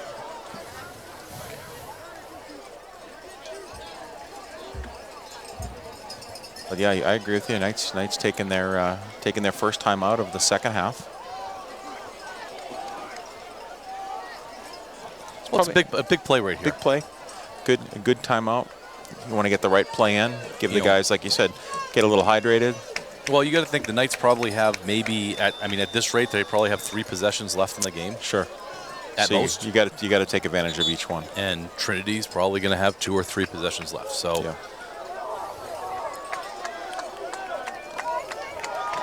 I don't think it's mandatory that the Knights score on this drive, but I think it's pretty important because I'm not sure if they're going to be able to stop Trinity in the next round.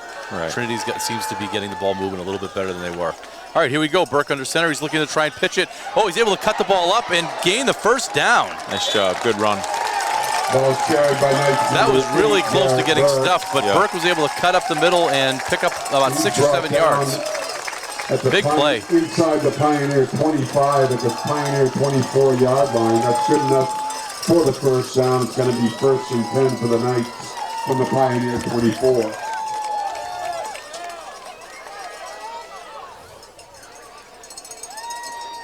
All right, so it's 1st and 10 from the Pioneer 24. The clock is still moving.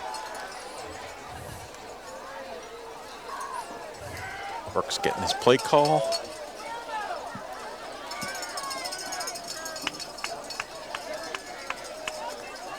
Trinity has made a substitution.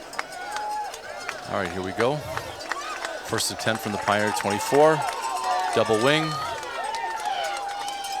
And that looks like it went to Serafin Agamante, who got stuffed in the backfield. Whistle blew. But he's gonna have a loss of 4 yards. Yeah. We'll see where the spot is, but you're right, yeah. Almost a little bit of a broken play there. I understand that the coach wants to keep the other team honest, but they're having a lot of difficulty stopping their bread and butter play right now. And the only thing I'm thinking is maybe he's trying to conserve him, knowing that he's not at 100%. He's a little bit dinged up or a little bit cramped up, and trying to be a bit conservative with giving him the ball.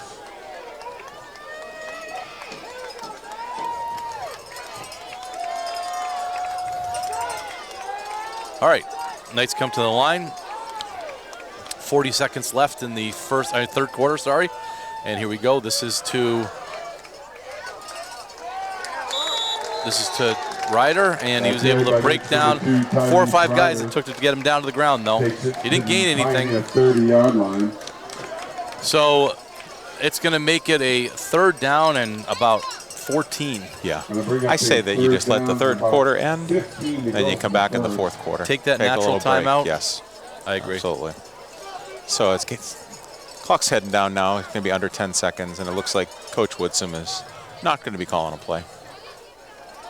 The Knights should be heading on over to the sideline.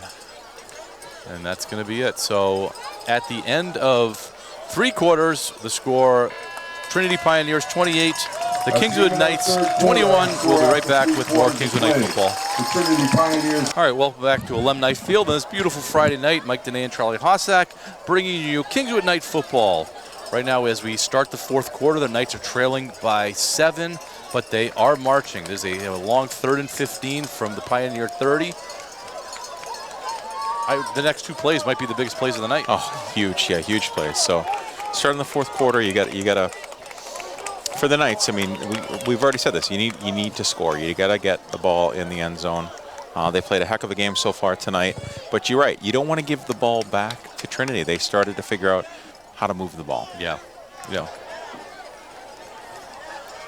All right. Knights they're probably gonna have to throw the ball and leave one of these 2 downs.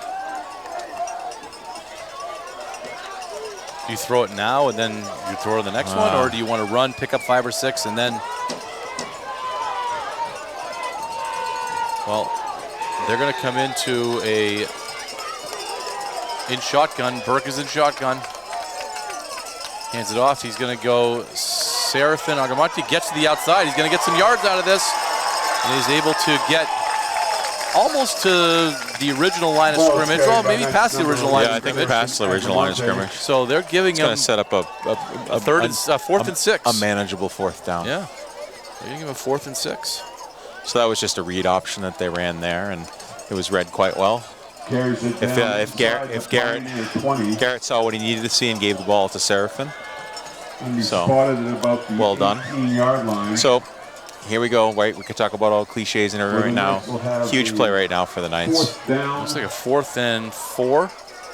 About 5 to go. 4 or 5 to go for the first. So here we go. Huge play here.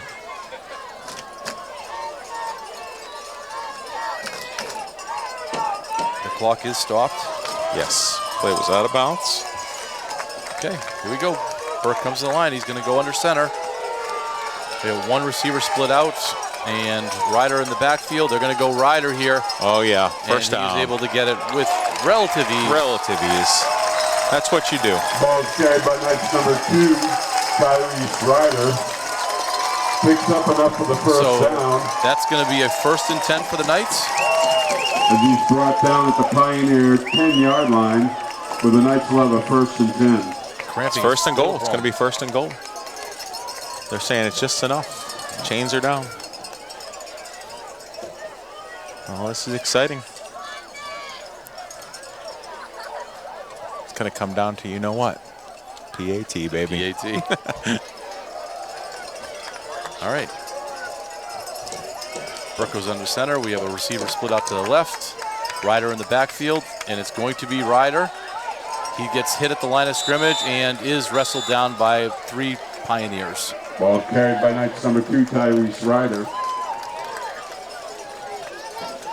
So no gain on there, so we're at a 2nd and 10, 2nd and goal.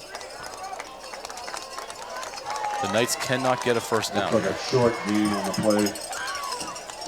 And you see, situations like this, you're right, Mike, there's a good chance that Garrett may roll out and throw the ball. I really like the tempo of the game for the Knights, taking their time, getting the right play call, not rushing things. Burke goes under center, receiver split out to the left. Ryder in the backfield. Garrett's going to hold on to the ball, try and slide through, and is able to pick up 4 or 5. Get a flag on the play. This is going to go, I believe, against Trinity. That's going to be huge. Coach says against Trinity. Let's see what the call is. This might be that 1st down that they said they couldn't get. Defensive holding. Nice. going to be All right. a penalty against the Pioneers. That's going to be half the distance and a first down, so it's going to be a 1st and goal from about the 3.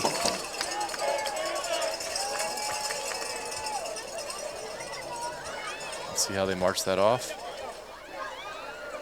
Kingswood needs to get back in their huddle. Yeah, Kingswood is a little bit premature. Referees are still trying to figure out where the ball is going to go. There they go. There we go. Yeah, down to the 3.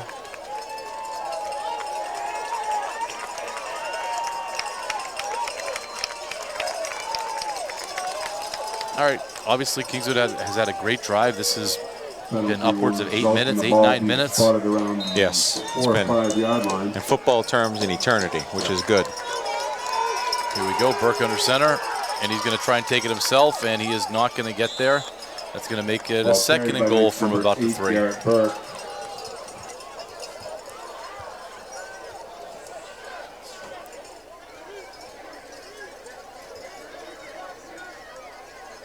So interesting, if you're looking over in the field, the down marker is saying 3rd down. I don't think the coach is really happy with the quarterback right now as we're watching that. I don't think Burke did exactly what he was looking for on that particular play. Let's see what they do this time. Knights Levy, 3rd and goal. So it's 3rd and goal. 3rd and goal, 9 minutes and counting left in the 3rd. 4th, sorry. Garrett is able, looks like he pushed through. Did they give it to him? No, they're not going to give it to him. They're marking it down. Kingswood fans jumped the gun a little bit. Well carried by Knights number 8, Garrett As they Burke. brought their flag down. I think you'll be able to bring it on the next play. Looks like Clock continues to run. That's going to make it short a, of the goal line. and Trinity takes a Timeout. timeout. Good timeout by Trinity. For the Knights. It's going to be a 4th and goal 4th and from goal about from a them. foot. Yeah, I was going to say you got 4th and inches to get it in the end zone. Pretty simple play call right here. You got 2 options. They have you could do, they have a couple that you could they've do been your in. tush push, Yep. or just give it to Ryder. Timeout taken on the field. And I think from this distance, I think the tush push is the way to go. Yeah, And they've been taking Burke and moving him off to the right, Yep. and then going through their right guard. Yeah, instead of over center. Yeah. Right. So we'll see what they do. Most important thing here, the center snap. quarterback The exchange. snap. Yep, the snap. Yep. So. All right, it's going to be a big 4th down. The Knights look like they're ready Timeout to was go. taken by the Pioneers. And they're going to go right to the line of scrimmage. They know it. They could smell the end zone, Mike. Well, here we go. 4th and goal from the 1 foot. This is to get the Knights back knotted up with the Pioneers.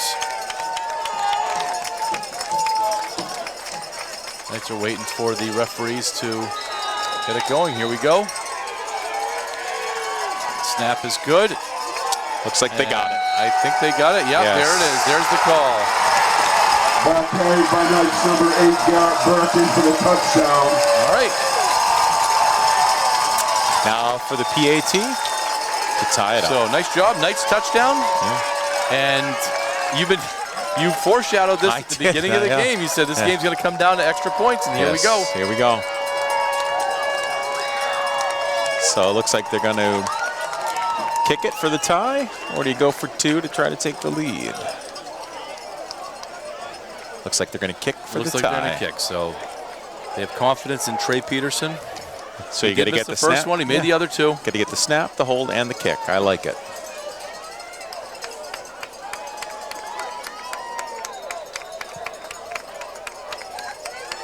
Big extra point right here. 9 minutes exactly remaining in the game. Snap is good. Kick is blocked. Oh, It was boy. blocked. So with 8:59 left in the game, By the Knights the is no extra good. point is no good, which means the Pioneers retain their lead, Blocked. 28-27. Still plenty of time for the A lot Knights. of Our football. score with 8 minutes and 59 seconds left in the 4th. Not sure why we now have 8 minutes and 59 seconds, because a PAT, Doesn't the run the clock clock. does not run the clock. So we're gonna maybe at the end of the game we could interview the clock operator. I'm not sure we want to do that. So oh well. like you said, a lot of football left. We're going to call it 9 minutes, 1-point game. Trinity's got the lead. Big kickoff coming. Last kickoff that happened, the Pioneers took it all the way back to the house. So I'm sure they made adjustments. They don't want that to happen again. Yeah, let's start with not giving the ball to number 6. That's a great game plan. Right now that is, because do not give it to 6. 6 has been by far their best player, just like number 2 has been by far our best player. Right. And we saw Trinity try to make some adjustments and bottling up 2. He didn't have the freedom that he had in the first half. Right. Now the Knights need to make that same adjustment on 6. The only difference I would say with the Pioneers number 6, he doesn't get a lot of touches. He doesn't, no. Where a number 2 rider is always touching the ball for us. So is 6th back? Is he back? Well, right now they only have 10 players. 1, 2, 3, 4. Now they got 11. And there's 6 right there. Yeah. So here comes the kick. And it is picked up by, it looks like number 4. And he's able to get up to about the 20, but a nice tackle made. Very good tackle. You ever think we're going to see, and I know it's new this year, do you think we'll see the dynamic kick come to the high school level at some point? I hope not. I hope not either. Yeah. That was number 12, Brendan McPhee with the tackle. Nice job. Gave the Pioneers a long field to have to deal with. And I know this is not going to make the football purist happy, but I'm okay with just, other than field goals, eliminating the kicking game. All right. Knights are in a good position right now. Knights are in a good position. Got to get a stop here. Trinity goes under center. This time they're going to run it, and they get it to 6 on the outside. He cuts back, still cutting back, trying to make some room. He's going to have a lot of opening. They're just going to give him the ball and let him run. Oh, he's grabbed from behind. Nice play. That was a great play. That could have been a huge play. Carried by Pioneers number 6, Anthony DeGianto. And that was Therese Ryder who made that play. He was the one that could catch him. Yeah. We were talking to someone at halftime who said not only is Tyrese a heck of an offensive player, he's even a better defensive player. So, there is a flag. It looks like it's got to be against Trinity. Penalty is going to go against the Pioneers. You know, the problem with a running play like that, I mean, basically they just said, here, 6, kick the ball and do whatever you got to do. Yeah. Is that there's so many opportunities for holds. You're going to have holds, blocks in the back. Don't worry, Trinity, the ball's coming to you. Penalty is going to bring the ball down to the Pioneers' 25-yard line. Trinity's ready to snap the ball. The referee is not there. Yes. Okay, here we go. It's going to make it a first and about 15. Should be about 15, yep. Trinity's going to throw the ball. Oh. The Trinity coaches are on my side, are pretty fired up, yelling for pass interference. That was very close. It was close, very close. I thought he was okay. Yeah. I thought that was okay. I thought it happened right after. Yeah, it was like a bang play. Yeah. Surprised Trinity's putting the ball in the air right now. Yeah. So it's going to make it a 2nd and 15.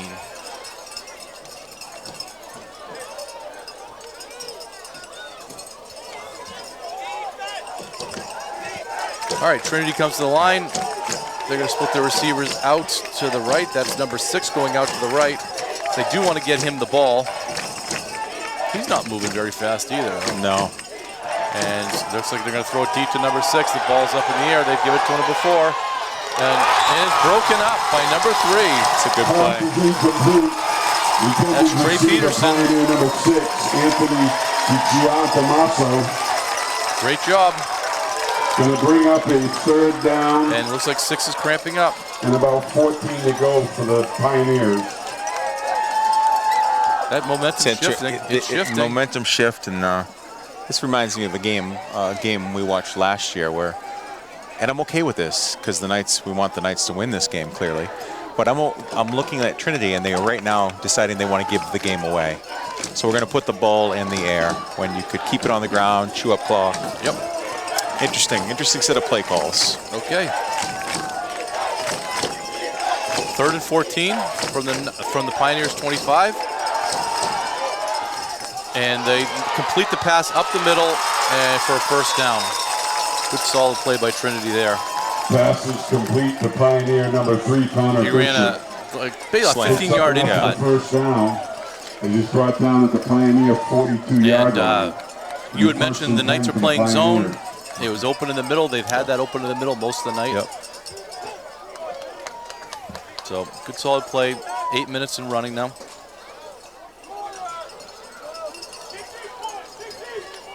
So we've seen Trinity put the ball up 3 consecutive times. Yeah. 3rd time was a charm in this case. Clock management's going to be huge here. They go back to their tee. Let's see here.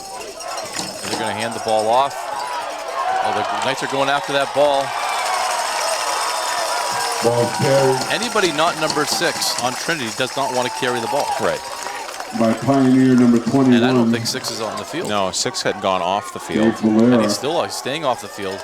He wanted to come back, but he's staying off the field. Brought down at the line of scrimmage, going to be 2nd down and 10 for the Pioneers. We've seen 7 or 8 runs from Trinity, not number 6, that the guys, they don't hit the line very hard. Right. All right, Trinity comes to the line with their straight tee. Again, 6 is on the sideline.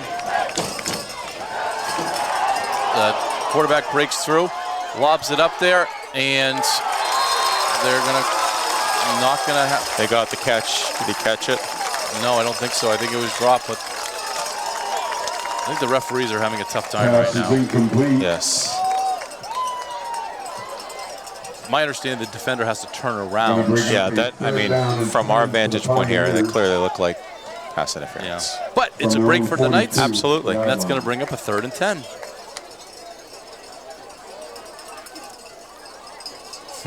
And we saw the entire Trinity sideline, players and coaches, make the referee aware of what they thought the call should have been. Trinity comes to the line. Can't see if 6 is back in there.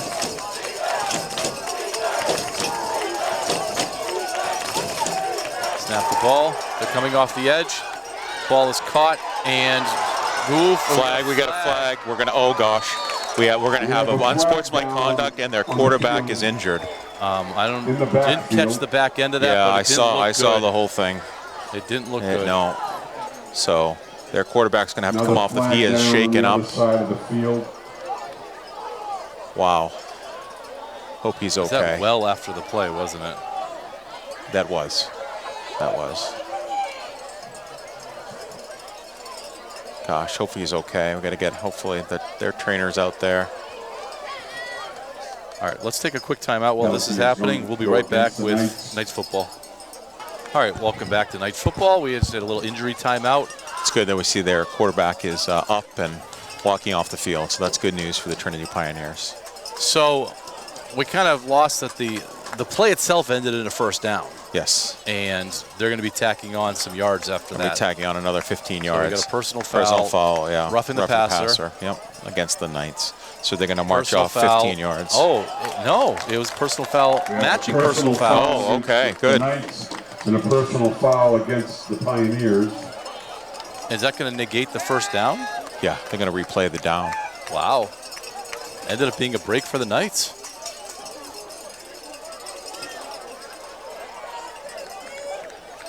So they're going to march it off.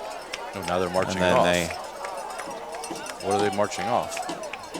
So was there a personal foul? There couldn't have been a personal foul. I think there might have been 2 personal fouls on the Knights, and he just pointed the wrong direction. I see. Oh, no, he's coming. Now he's going to bring it back. Okay. So they march off the 15. And they march it back 15? And they march it back. As a math teacher, I could help him out with that math if they needed it. So just a job well done. He wanted to make sure that he got his steps in.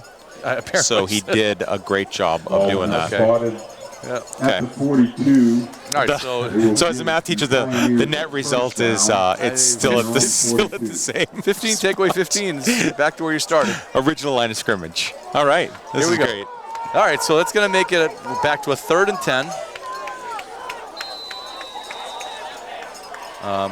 the Pioneers' backup quarterback is in there now. It's actually it should be first down because they had gotten a first down prior to that. Oh, okay, yeah. I got you. Yeah. So the first down does count then. All right. New quarterback for Pioneer. Let's see what the snap is. He just hands it up the middle, and he was able to run the ball up about 3 yards, 2 yards. Different looking offense already. So 2 is in for 5, I believe, was the quarterback before. Yeah. And let's see where 5 is on the sidelines.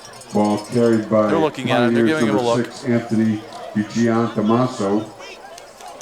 All right. Gets to the So here 44-yard line. Pioneer to the line. Will have a second down and 8. So they don't have 2. I think 6 is back in the backfield. Or is that 3? That's 3 in the backfield. 2 is going to hold on to the ball. He's going to try and throw it. He's able to complete the pass. And looks like a first down. Pass is all right. complete to Pioneers number 6. So they weren't afraid to throw the ball with the backup quarterback. Backup quarterback came right in. Picks up enough for the first down. As he's brought And the down clock at is the going to wind as soon as they spot the ball. Pioneers will have a And first and 5:26 left in the game. So this is, we've said it before, this is where clock management becomes important. The Knights have appears that they have all 3 of their timeouts based on the scoreboard. Pioneer comes to the line again. Backup quarterback. Their starting quarterback was hurt on the previous play. And so here we go. And this time they're going to pass it to number 11. Number 11 actually went to the line aggressive that time compared to what we had seen previously. The Knights do wrestle him down, but after a game of about 6. That was a good run by number 11. Ball carried by Pioneers number 11, Dom DeTone. So clock continues to move, Mike, and by the time they get the next play off, I think it's going to be well below 5 minutes. And Gets we to got a the second Knights' down, so we're looking 39-yard at, line, if the Knights where the stop them, Pioneers will have a at best, we're looking at second 3 or 4 down. minutes left. about 3 to go. A first down here would be very, very big for Pioneers. And Would force the Knights to start taking some of their timeouts. all right, here we go. Number 2 under center. Hands it off. No, he's going to hold on to the ball. He's going to keep it himself. He's trying to get to the outside. A little block on the outside. They're not going to call it. Looked like a block in the back, and there's the flag. There's the flag It right came there. in late. Pioneers number 2. We have a flag down on the play, Gary Porter got blindsided for the Knights there. carried by Davey DeRapo. I'm not really understanding that flag came in from way from the other side. Yeah. Penalty is going to go against the Pioneers. Where there was 2 guys, or 2 referees Right, that were yeah. So right next to the flag. these 2 guys, missed it. They were close to the play, but I'm thankful. I'm thankful that the flag came in because everyone in the crowd saw it. So that's going to change to a 10-yard second and penalty, yeah. 13. Going to bring the ball It's back to the and stops the clock. 48-yard line.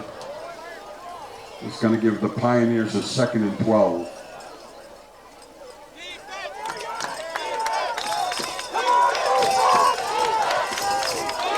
All right, Pioneers come. It's 2nd and 12. That penalty really changed the complexion of this drive right now. 2 pulls it up. Oh, he is it inside, and there's nothing there. Nothing there. Was that number 6? That was number 6. By Pioneers number 6, Anthony Tommaso. Huge third down coming up for the Pioneers. They're right at midfield. Brought down. 4 minutes left and The counting. Pioneer side of midfield is going to bring up a third down. About 14 to go for the first. So if you heard the loudspeakers, it's going to be a 3rd and 15, 3rd and 14. Here's a question: are the Pioneers in 4-down territory with a 1-point lead? I don't Probably think so. not. Not at all. Not with this amount of time left in the game. Right now, they're going to have to call a timeout probably because they're taking so long. If they run the ball here, they're going to. There's their timeout. Yep. Yeah. Just the Trinity Pioneers are a mess, We have a timeout for lack of a taken better by the term. Pioneers. They're really on the struggle bus right now as far as being able to run their offense. And part of it has to probably do with the injuries. Their starting quarterback is out. Number 6 is back in, but he was banged up and he was out. So I'm feeling pretty good, Mike. And we've seen that from the beginning of the game. Yeah. Pioneers have struggled from the beginning of the game, getting plays in.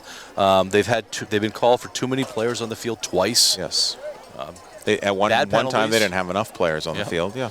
So it's just bad penalties. And who do you blame? You blame the head coach. So it's a disorganization on his part. And it will cut him some slack. Yeah, they graduate a lot of seniors, but you know me, Mike. I just when you're playing a private school and you have the opportunity to recruit the best and the brightest. And this is the best opportunity that the Knights have had to beat a really top-level team. Yeah, a private school. And in many years. All right, 3:26 remaining in regulation. We have a 3rd and 15 for the Pioneers.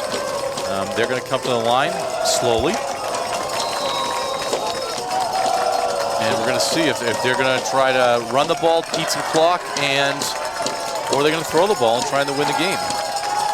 And looks like they're going to give it to Six and see what he can do with it. He gets to the outside, was able to cut inside, still on his feet. Looks like he's going to get a first down, and a huge first down. That is huge, huge. That was single-handedly did that by himself. Yeah. So we talked about Six. Six is by far their best player, and you could see why. He was able to make that happen without any blocking. Yep. Takes it down to the Knights. And it looks like, and we had called that a couple times, one of their plays seems to be, here at Six, take the ball and figure it out. Yes. It reminds me in the NFL like a Percy Harvin. Yeah, remember exactly. What that yeah. game was just, here's the ball. Here's the ball. Just figure it out. Just figure it out. Get us a first down. Go win the game. All right, so 3:17 remaining. The Knights do have all 3 of their timeouts. They're going to start having to take those. Yep. I imagine we're going to see some runs from Trinity right now. There's the first one. 11 gets to the opening. He's going to try to get to the outside. He stays in bounds to keep the clock moving. Flag on the play. Pioneer number 11, Dom DeTone. Good chance there may have been a face mask. Or a late hit. Flag down on the I think it was a field. late hit. Okay. Looks like a Knight came in over the top after the play. All right. And the Trinity player seems to be injured as well. It's a Knight player that's down. Oh, it's a Knight player. We're thinking maybe face mask or personal foul against the Knights. So they're going to march off another 6 or 7 yards now because it's going to be half the distance. And Knights got to figure out a way to get the ball back. They do. Yeah. So here's a question, Coach. Yeah. Do they think about letting him score?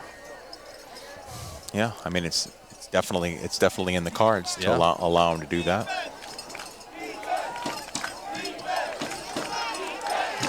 Field against the Knights. You're still in a position. You let him score, you save your timeouts. Yeah. If you hold them, you still lose the game. So your best way to win this game or to tie the game is to get the ball back with as much time as possible. So we're 1st and goal. So it's going to be a 1st and goal from the 5 for Trinity.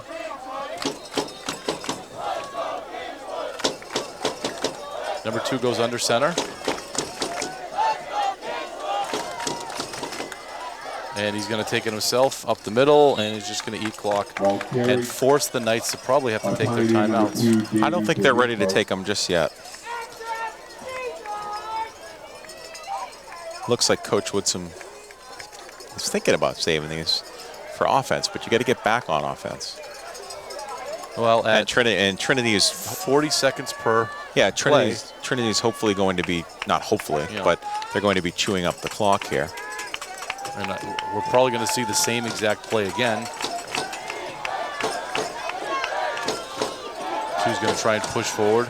Did lose one on that play. This time they're going to hand it off to 11. He's going to hit the hole, and he's going to get in. So that's a touchdown for the Pioneers. That's going to extend their lead to 7 right now. Yeah. And if they hit the extra point, it's 8. If they go for 2, it's game over. Yes. Yeah. I don't think it's a bad thing that the Pioneers scored just then. And I know that's Right. counterintuitive, You're still going to have 2 minutes. it's still a one-score game unless they go for 2. 2 minutes, and you're going to have all 3 of your timeouts. Yep, and they're going to try and kick a field goal.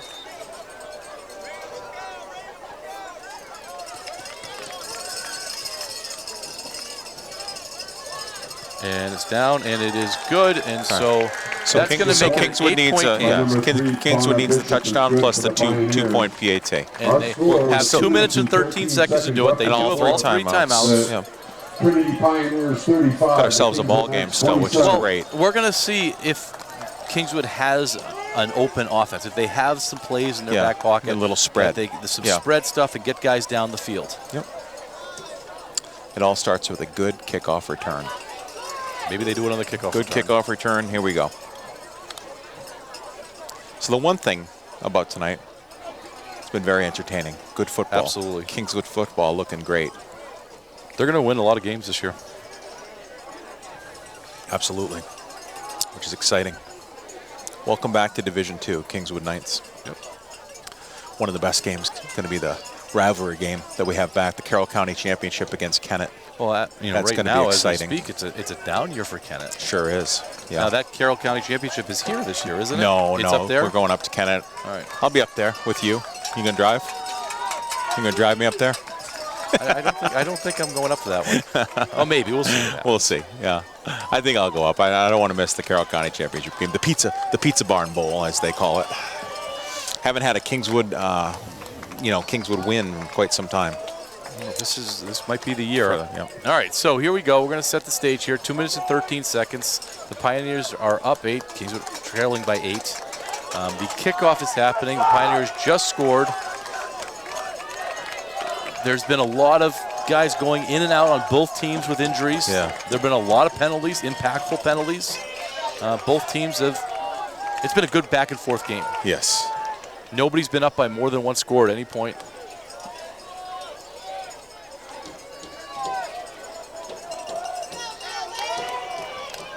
All right. Now, we haven't seen anybody kick it into the end zone.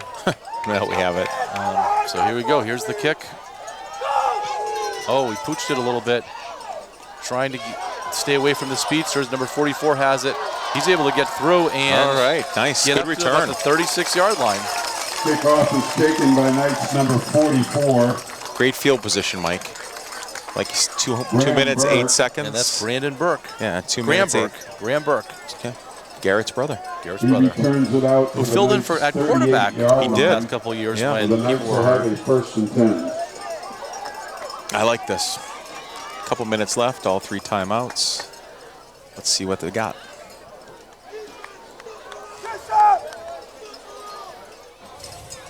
So they got pretty good field position with their timeouts. They Great. might not need to put the ball in the air. Yeah, great field position.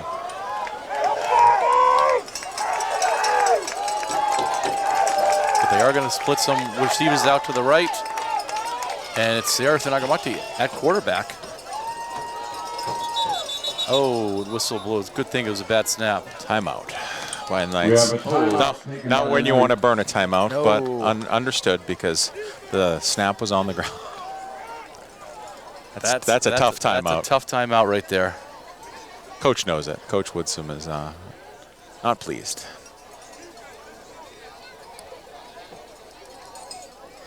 I think the Knights might have had somebody on the field that they weren't supposed to.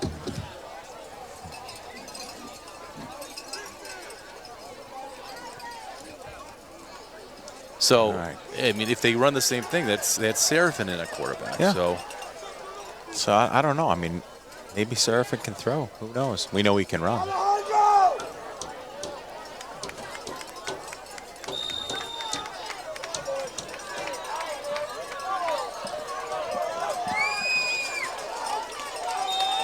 all right, here we go. 2 minutes and 4 seconds left.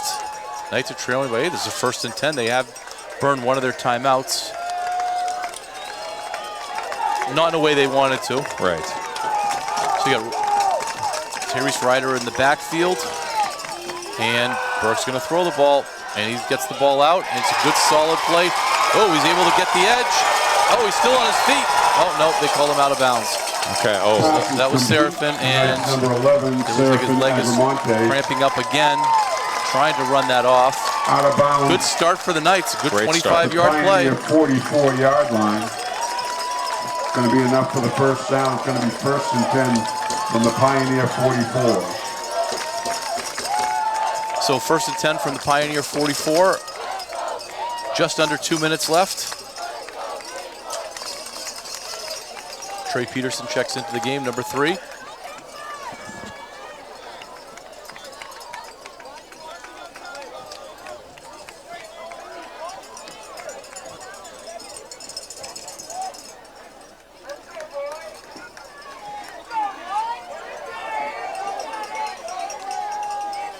So the Knights demonstrated right there that they can put the ball in the air.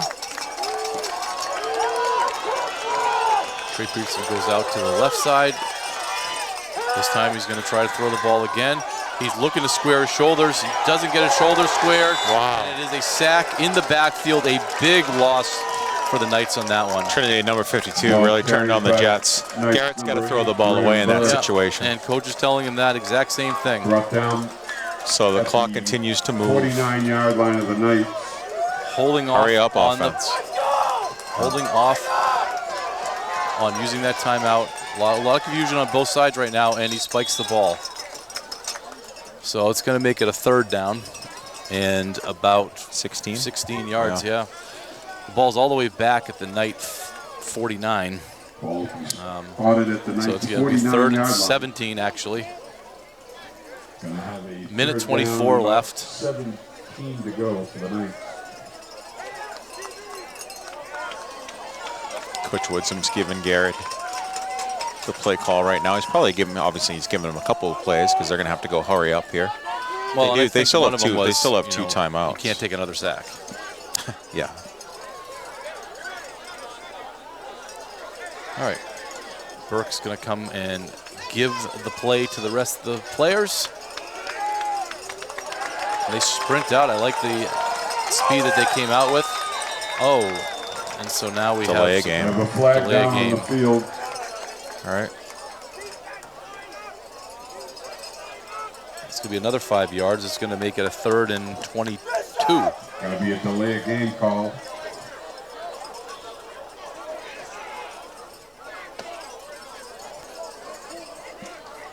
Knights have looked good all night long.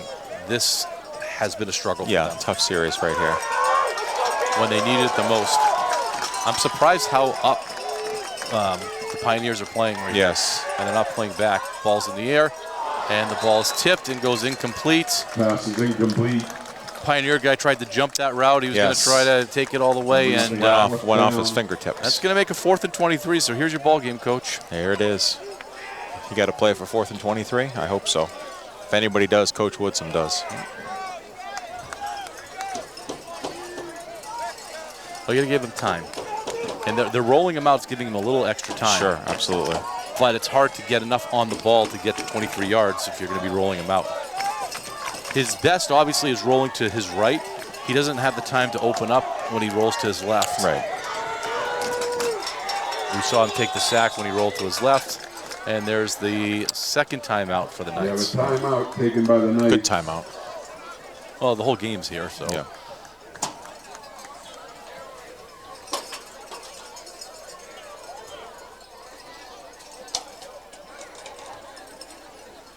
So very impressed, Mike, with the Knights tonight. Got a 35-27 game, 4th and 23. Just a lot of positives, what we've seen from Coach Woodson and the Knights tonight. It's been refreshing. We know that they won big last night, and we knew that Trinity was going to be. Last week, we knew that Trinity was going to be a more of a challenge than Hollis Brookline, and the Knights have answered the bell. Again, this game was 40-0 at the end of the first half last year. Correct. On this field. Yes. So, both teams look a lot different than they did last year. All right, here we go. Minute 20 left, 4th and 23. The Knights need to find a way to get 23 yards to extend this game. And Burke is going to come down. He's going to put the ball up. And it goes incomplete, and there's no flags, and that's probably going to be about it. Got an injury We on have the an field. injury on the field.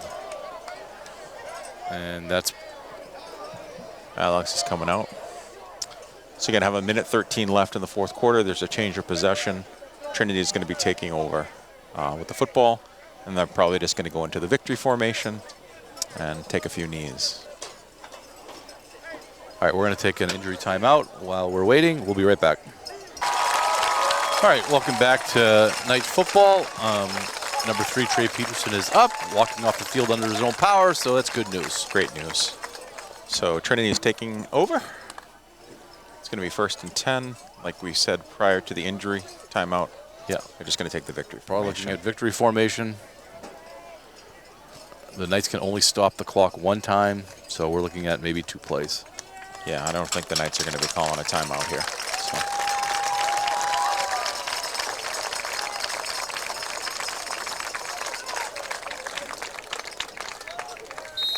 Coach Woodson's going over to check on his player.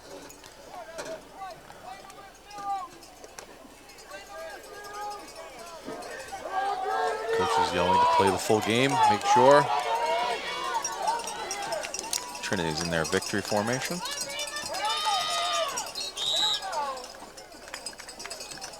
And it doesn't look like the Knights are going to use their timeout, and so that's going to probably be it. Trinity's going to run more play. Coach Woodson has put his headset away.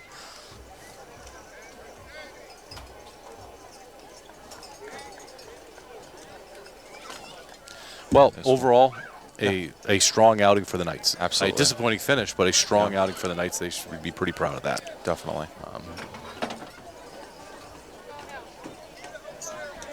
So let's take a look at the game schedule. Looking ahead, next week they are away at Bow. That's next Saturday. And then we'll be back here at home on September 27th against Plymouth. And Plymouth is picked to win Division II this year. All right, the last snap, and that's going to do it. Yeah. And so that's going to do it for us. Like you said, nice job by the Knights. A great football game tonight, but it just wasn't in the cards for them. They should be proud about what they did. There was a lot of positive. Agreed. You know, we'll talk about it, in the future in the next game. That's the end of our contest tonight. Our final score. Mike Dene, Charlie Hossack, for everybody at Wolfeboro Community Television. Hope you enjoyed the broadcast. And Charlie and I will be back in a couple weeks for a game against, not even sure, but we'll be here. We'll see you in October. All right, take care, everybody.